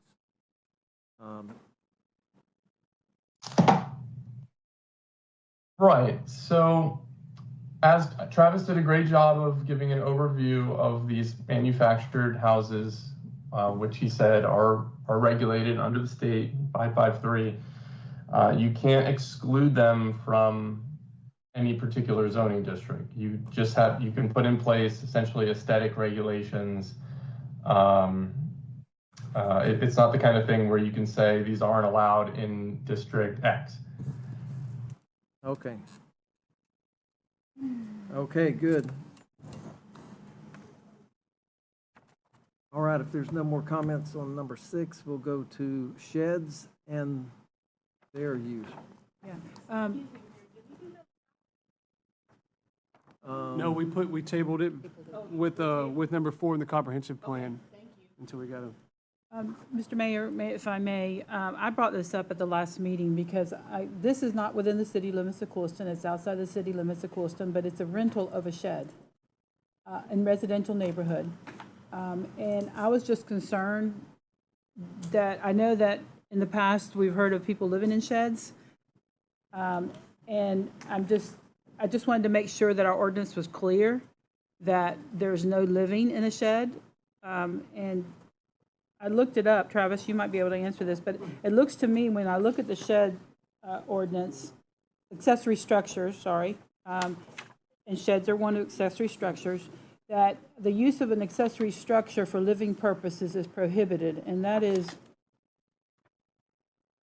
Section 110-526, 1D, E. And I just wanted to, I didn't realize that at the last meeting when I asked for it to, I just didn't want that situation to come up within the city limits of Clewiston. That's already happening in the city. Okay, well, I haven't seen any advertisement. This is outside the city Right. limits. Yeah, that's happening here, and it's really hard to catch them because they're all gated in their backyards. Sorry, my mic was off. You just touched on it right there. That's exactly. It's really hard to catch them. They have an have ordinance these that things prohibits hidden. They really do, but if you can see the trails that are going to these sheds. Yeah. Well, it's true, you see them, and that's why P&Z, I think, is important, that when they voted, they should have allowed us to get to backyards, where that's something we need to look at, whatever it takes to get us in the backyard. Because that's the problem we have with RVs, that's the problem we have with these sheds. We don't have access. And that's, to me, that's how we're going to get them.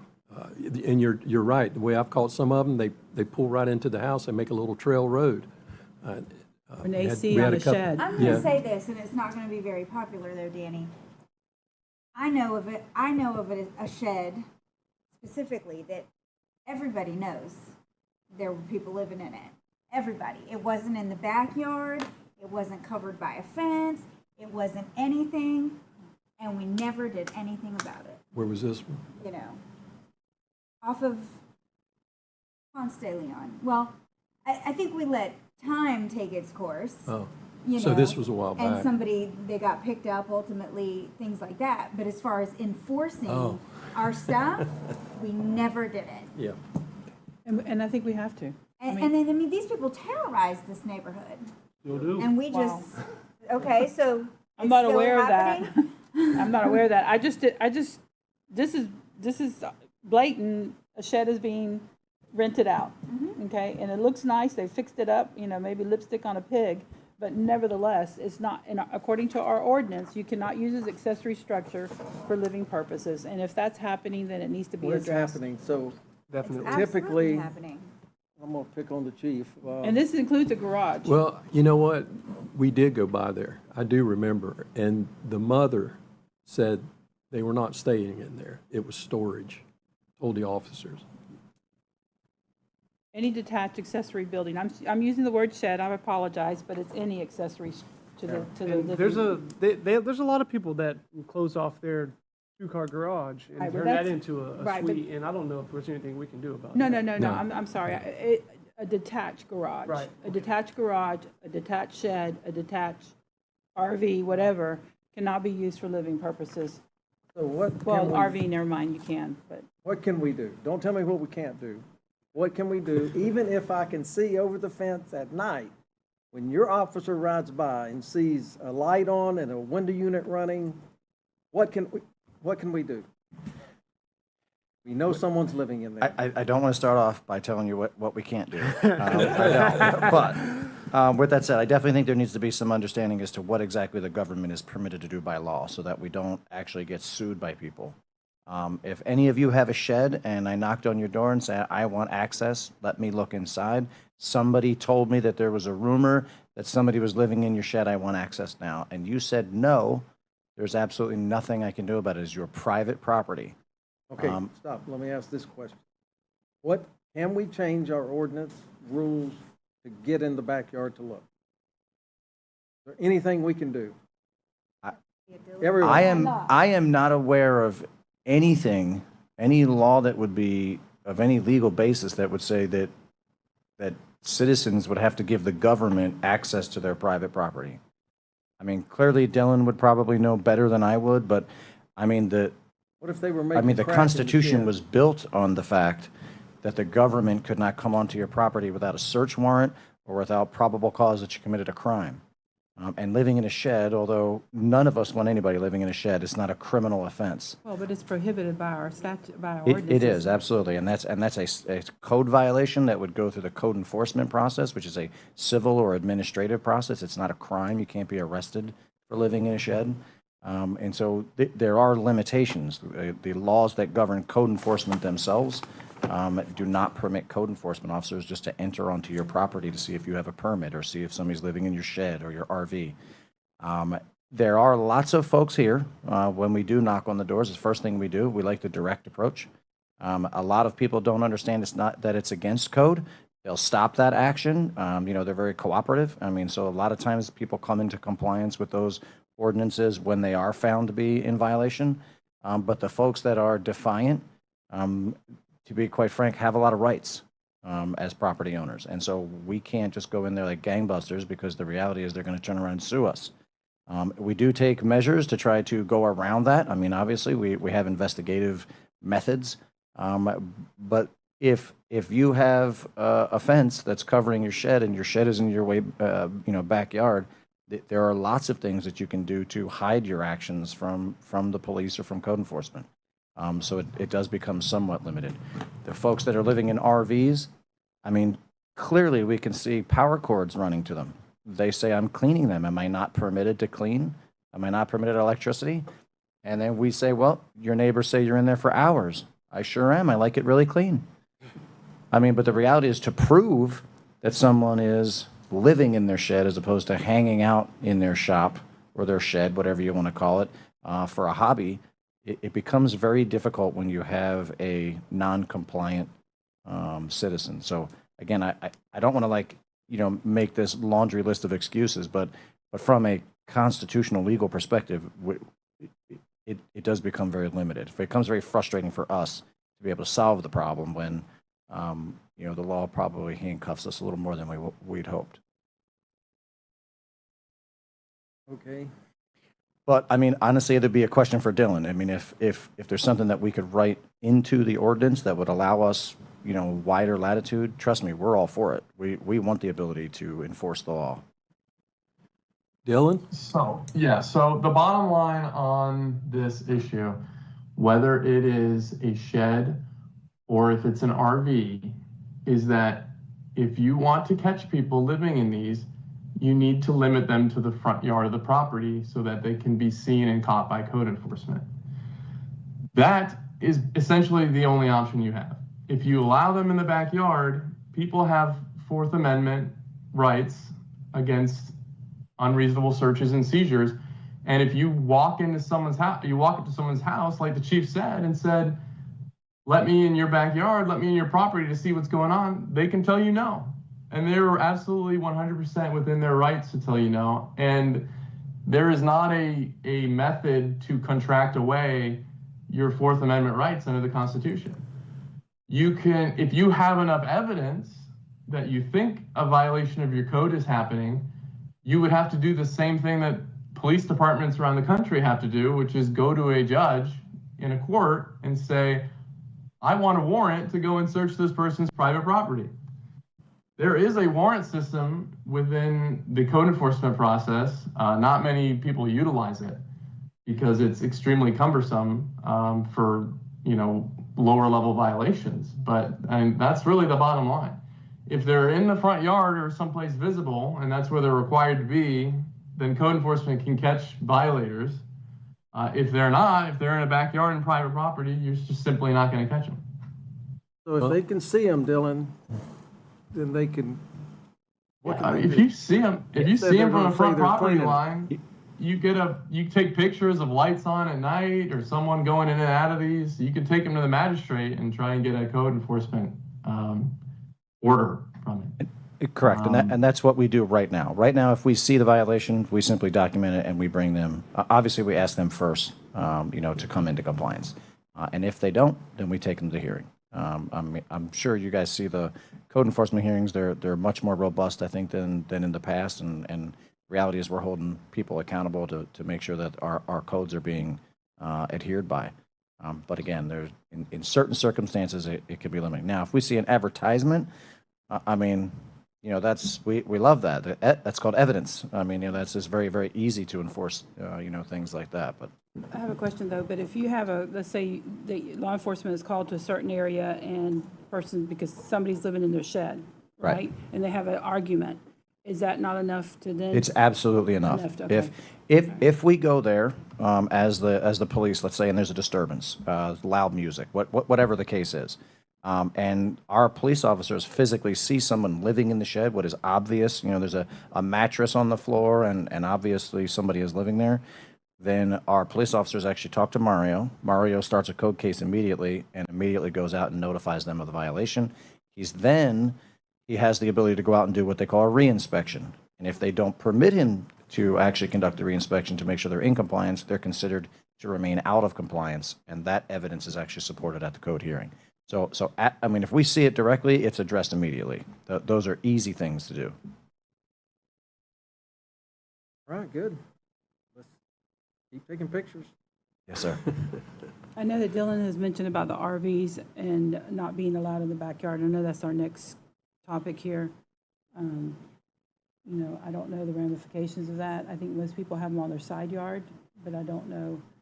So There's a few in backyards, and I think they are using them, and that's why I wish we would push that on to have them up front or on the sides. Okay.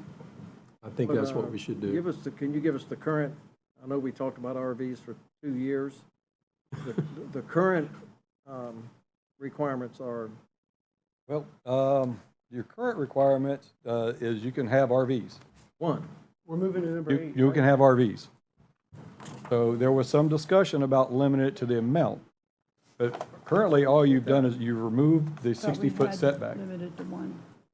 So what that does is I could take a 30-foot camper trailer and put it at the edge of the sidewalk in my front yard and effectively block my entire facade. No one's done that yet.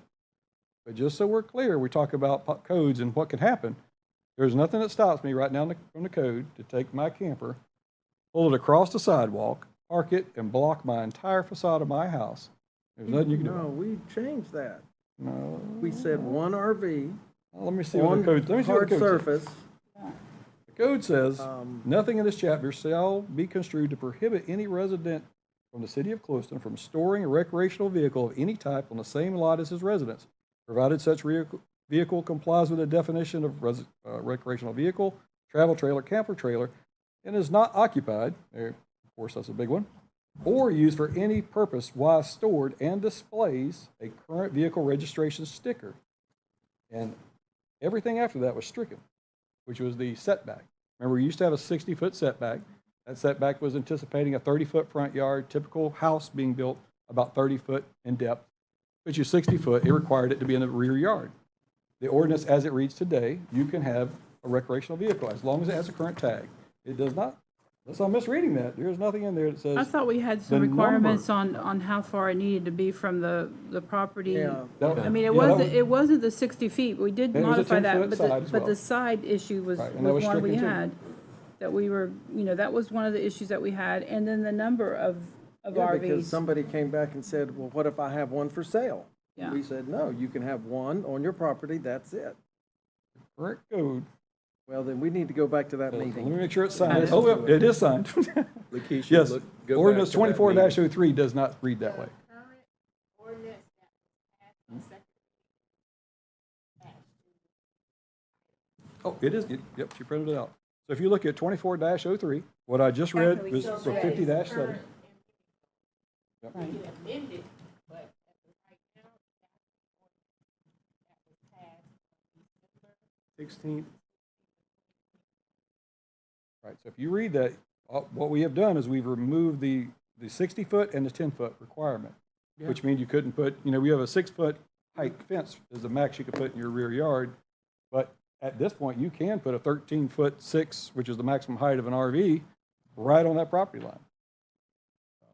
I had an idea, and I'd have to kick it by Dylan, and I know it's controversial, but it would help with some of the living in RVs.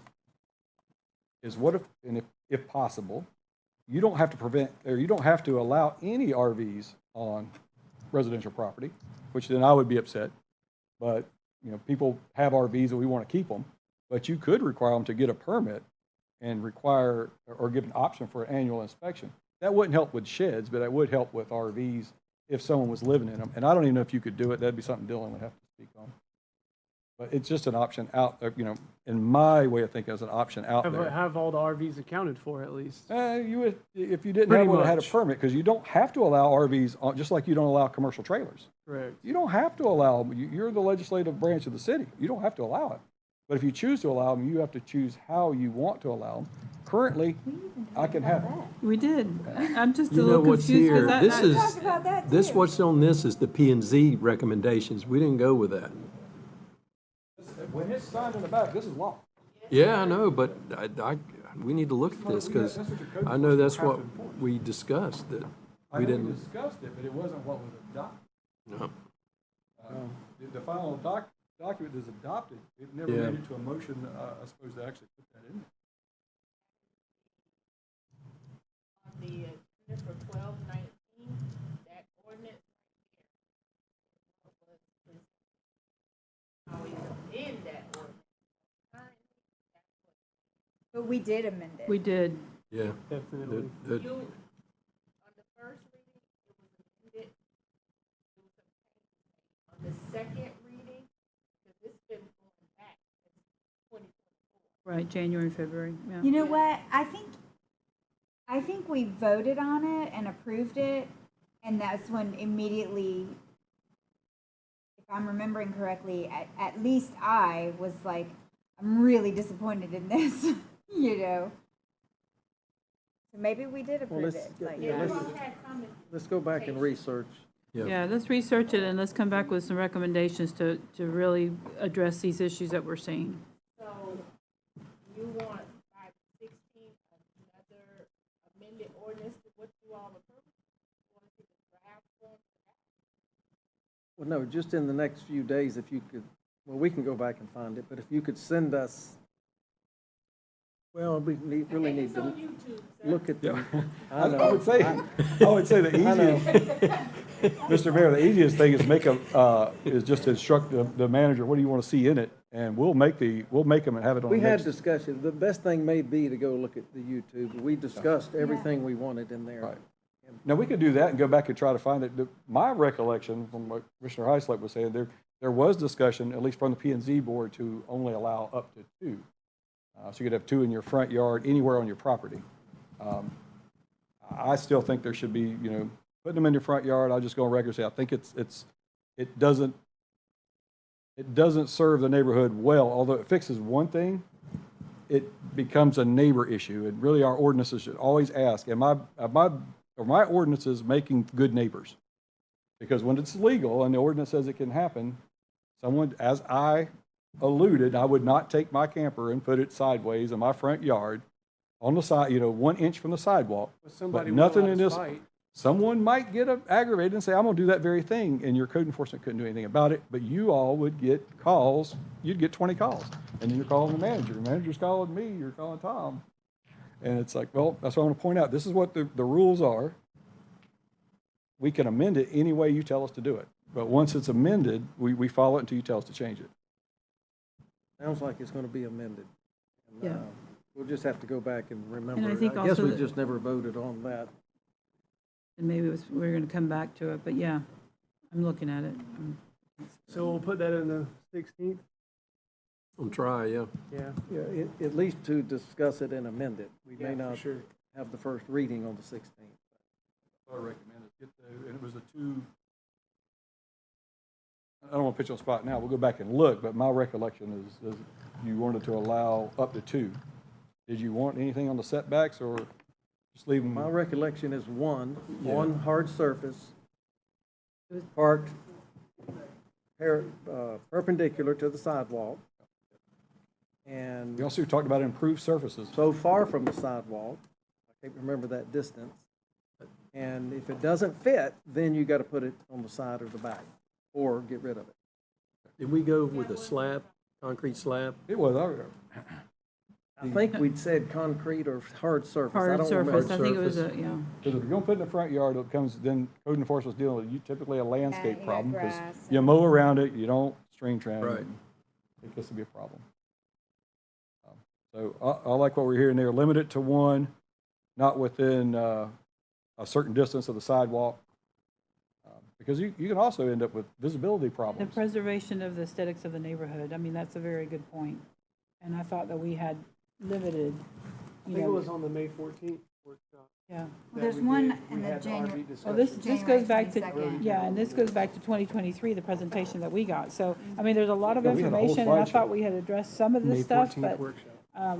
we certainly need to go back and look at it again. Yeah. You talked about it. Yeah, we talked a lot.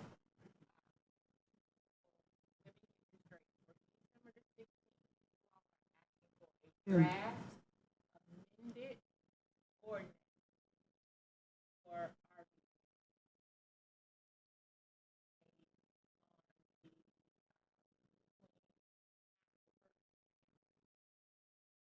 Yes, ma'am.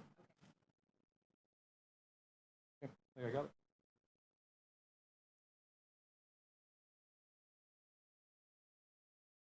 feel like we're picking on you.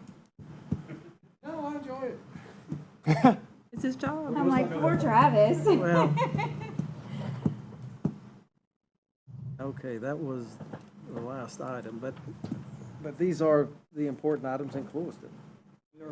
With people, people are moving here, people are moving to surrounding areas, they're bringing things with them, and they're not gonna read the ordinance. And if we don't enforce it, then they're not gonna know. So No, I think you Code had good enforcement. discussion. I'll go back to 2006 or 4 when we had a meeting at the youth center, a workshop, and the top priority that the commission at that time voted on was, number one, code enforcement. Number two was the city's beautification. That was the top two things that we felt were the most important things. And today, I still agree with those same two things. Because we know if we don't enforce it, people just by nature are going to, like your little kid, right? They're going to push you just as far as they can until you finally say no. Not popular sometimes, but we want to keep our city beautiful. It's got to, the code has to be enforced. I think like you and I spoke, I think we are going to add another code enforcement officer. Yeah, I mean, at least for a year. I mean, That would be awesome. or maybe if we annex, it might be longer than a year. Yeah. But if we need to hire someone for a couple of years to help get us back where we need to be. Yep. Are we all thinking like your code enforcement officers should probably not live here? I think Mario could, he could care less. I don't know that it's a position that pays well enough to pull someone in via commute. Yeah. Right. Well, I know Mario's a brave man because he's disliked. That's how I know he's doing his job. So Exactly. he's doing a good job. I hear about it all the time, so he's doing a good job. I like him. Well, and if you call him or the secretary, just say, hey, could you check this address? I mean, they do it. They don't Yep. stick it in the drawers. Nope. No, they do well. May not do it that day because I think they're backlogged pretty good, but Well, it shows on the meetings, I mean, they'll have 20-plus items. You know, in the Yeah. past, there would be 4 or 5, but, yeah, they're a busy group. okay, seeing it's almost noon, we'll move on to staff comments. The manager? Well, I think we had a great turnout for our Glow Night. I think there was Oh, yeah. 150 kids or plus, so that was great. Some of the things we're talking about, I talked to Ashley, we're looking, because we're bringing a 3-on-3, we talked about the old racquetball building, we may paint it, and then on the back side, we'll paint it and have movie nights. That'd be So awesome. give that something there. But other than that, we're busy. Dave and I, we've been meeting and about the bridge and all kind of good things moving on. But no, we're doing great. That's it for me. I have a question. I know that you talked about Glow Night, but summer camp started, everything's going well? Summer camp started Monday, And it's going really well. how many kids? How many kids? Ashley's like, is the meeting already over? This is a nice break. 26 to start the week, but and growing, so we are allowing kids to come in, you know, by the week, or if parents are able, they can even do a daily, you know, so they can bring them Monday, Wednesday, and Friday, and they don't have to bring them all week. Oh, that's And great. Off of that, the numbers caught up a little bit. Good. You know, our expectation is around 30.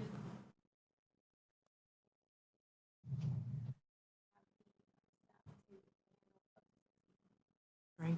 And And it's then, just the what- city, right? No YMCA?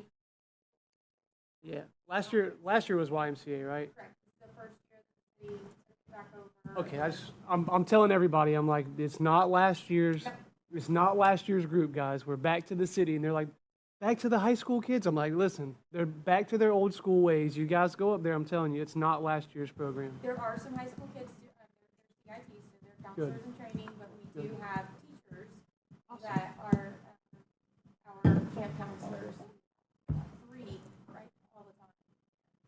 And it's offered from 7 a.m. to 6 p.m. at night, so it's 11 hours a day of fun. And breakfast and lunch are also being brought in, and is part of the camp, the school district.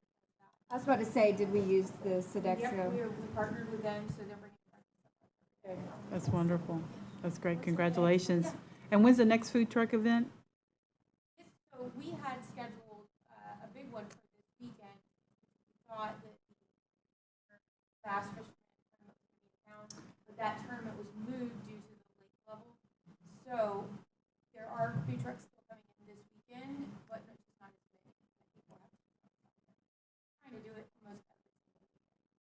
will they be here at the youth They're center? gonna be parked this weekend in the parking lot of, Oh, Actually, what can you tell us about the paint thing in the Beardsley room? I was looking at your calendar and I was like, Everybody ooh, loved what is that? Yeah, everybody loved that. So there's an adults-only paint. Yeah. It's in the back of the Beardsley room. We did it last month. It was a big hit. And so we're doing it again this month as well. We just put it out there. And we had about join us last month, but this month, so far for this month, it's been 25 people. That's So, wonderful. Yeah, I think everybody's excited What's the about that. fee for that? It's free. Oh, wow, okay. So if it grows and we're gonna do something bigger, like bring in bigger canvases and things Yeah. like that, then we'll consider a cost, but we just wanted to see how many people wanted to participate.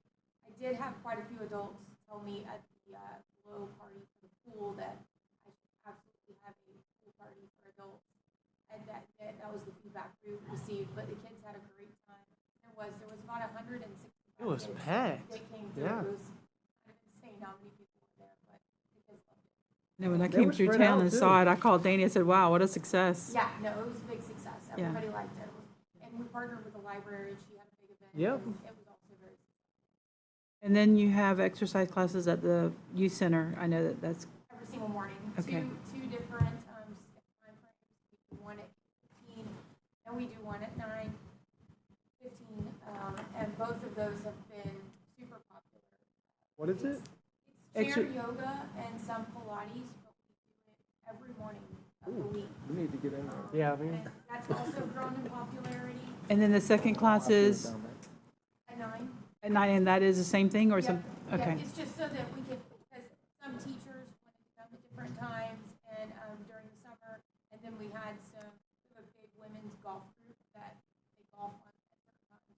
They wanted, it started out 2 days a week. It's That's And then fantastic. you have Zumba in the afternoons sometimes, like Zumba dance and every karate week, and, Zumba or every week. taekwondo or something. The other thing that we have done is the taekwondo instructor that was doing Mhm. his little thing out there right beside the tennis courts. He asked if, because of rain and everything, if he would compete. And so we partnered with him, and times a week he comes into the youth center at 5 p.m.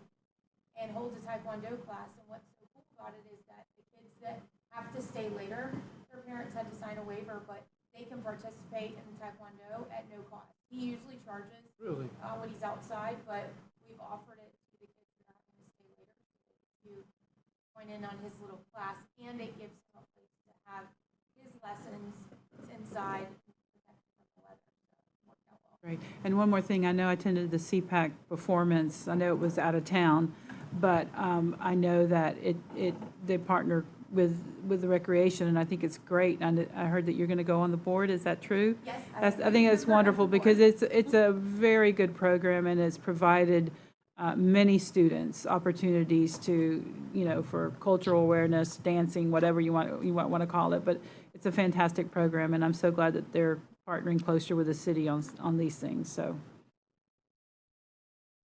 I think it was a great performance. I'd love to see it in town, but but it was nice. Maybe soon we may get to do a performance here. Okay, anything else, Danny? No, I'm good. Dylan, you have anything? So I was muted during the discussion of legal services. If the board has made a decision either one way or the other, I'd appreciate it if they would let me know for my own planning purposes if there's direction on that item. Yes, there is direction. I think the clerk's going to call you. Yes, but I'll tell you, I mean, it's not a big secret now, but yeah, we did go with the other firm. Okay.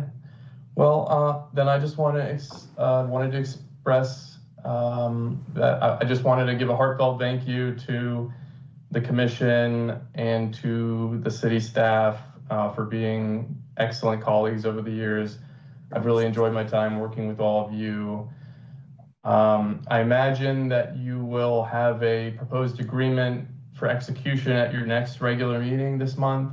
So I'm not sure if there is any need for me to attend that, but Well, I I was will just thinking take, that myself. I will take direction from the city manager on whether, Yeah, let them get My- with you I- after this meeting. I mean, if you need to be here, that's fine.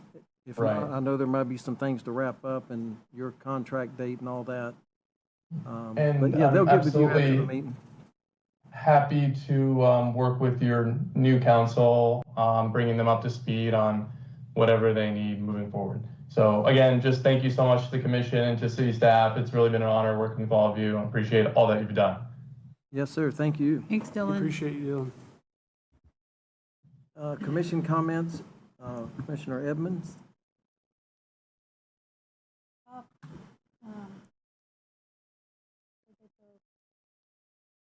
Over some things, RVs and things like that, that we've spent years discussing.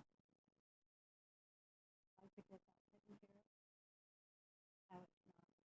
Anyway. Okay, it's on. Anyway, I think it was a good workshop. I think that we are going over and over and over discussing the RVs and things like that, that we've discussed for years. I think we need to make some decisions. And looking forward to doing that at our next meeting on the 16th. I do want to say thank you to Dylan. I've enjoyed his help. And good luck to him. Okay, Commissioner Williams?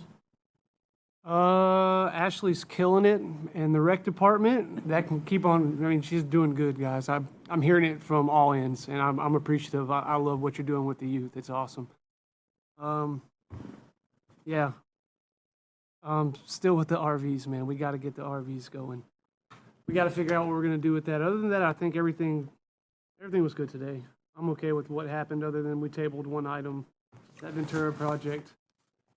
We've got to get that set up and done on the 16th. I don't think we can wait anymore for that. Other than that, I'm happy with how today went. Okay, thank you. Commissioner, Vice Mayor Heislow?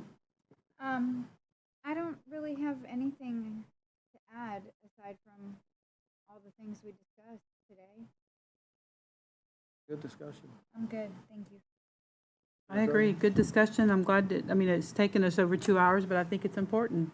I mean, because in our meetings, we really don't sometimes have the time to really hash out some things. And I look forward to the next workshop having to do with the comp plan and everything having to do with the districts. I think it's important, and I appreciate the city manager looking at it from a planning perspective for the future versus just our ordinances and just approving something, especially even with the RVs. We've got to address that issue. It keeps coming back.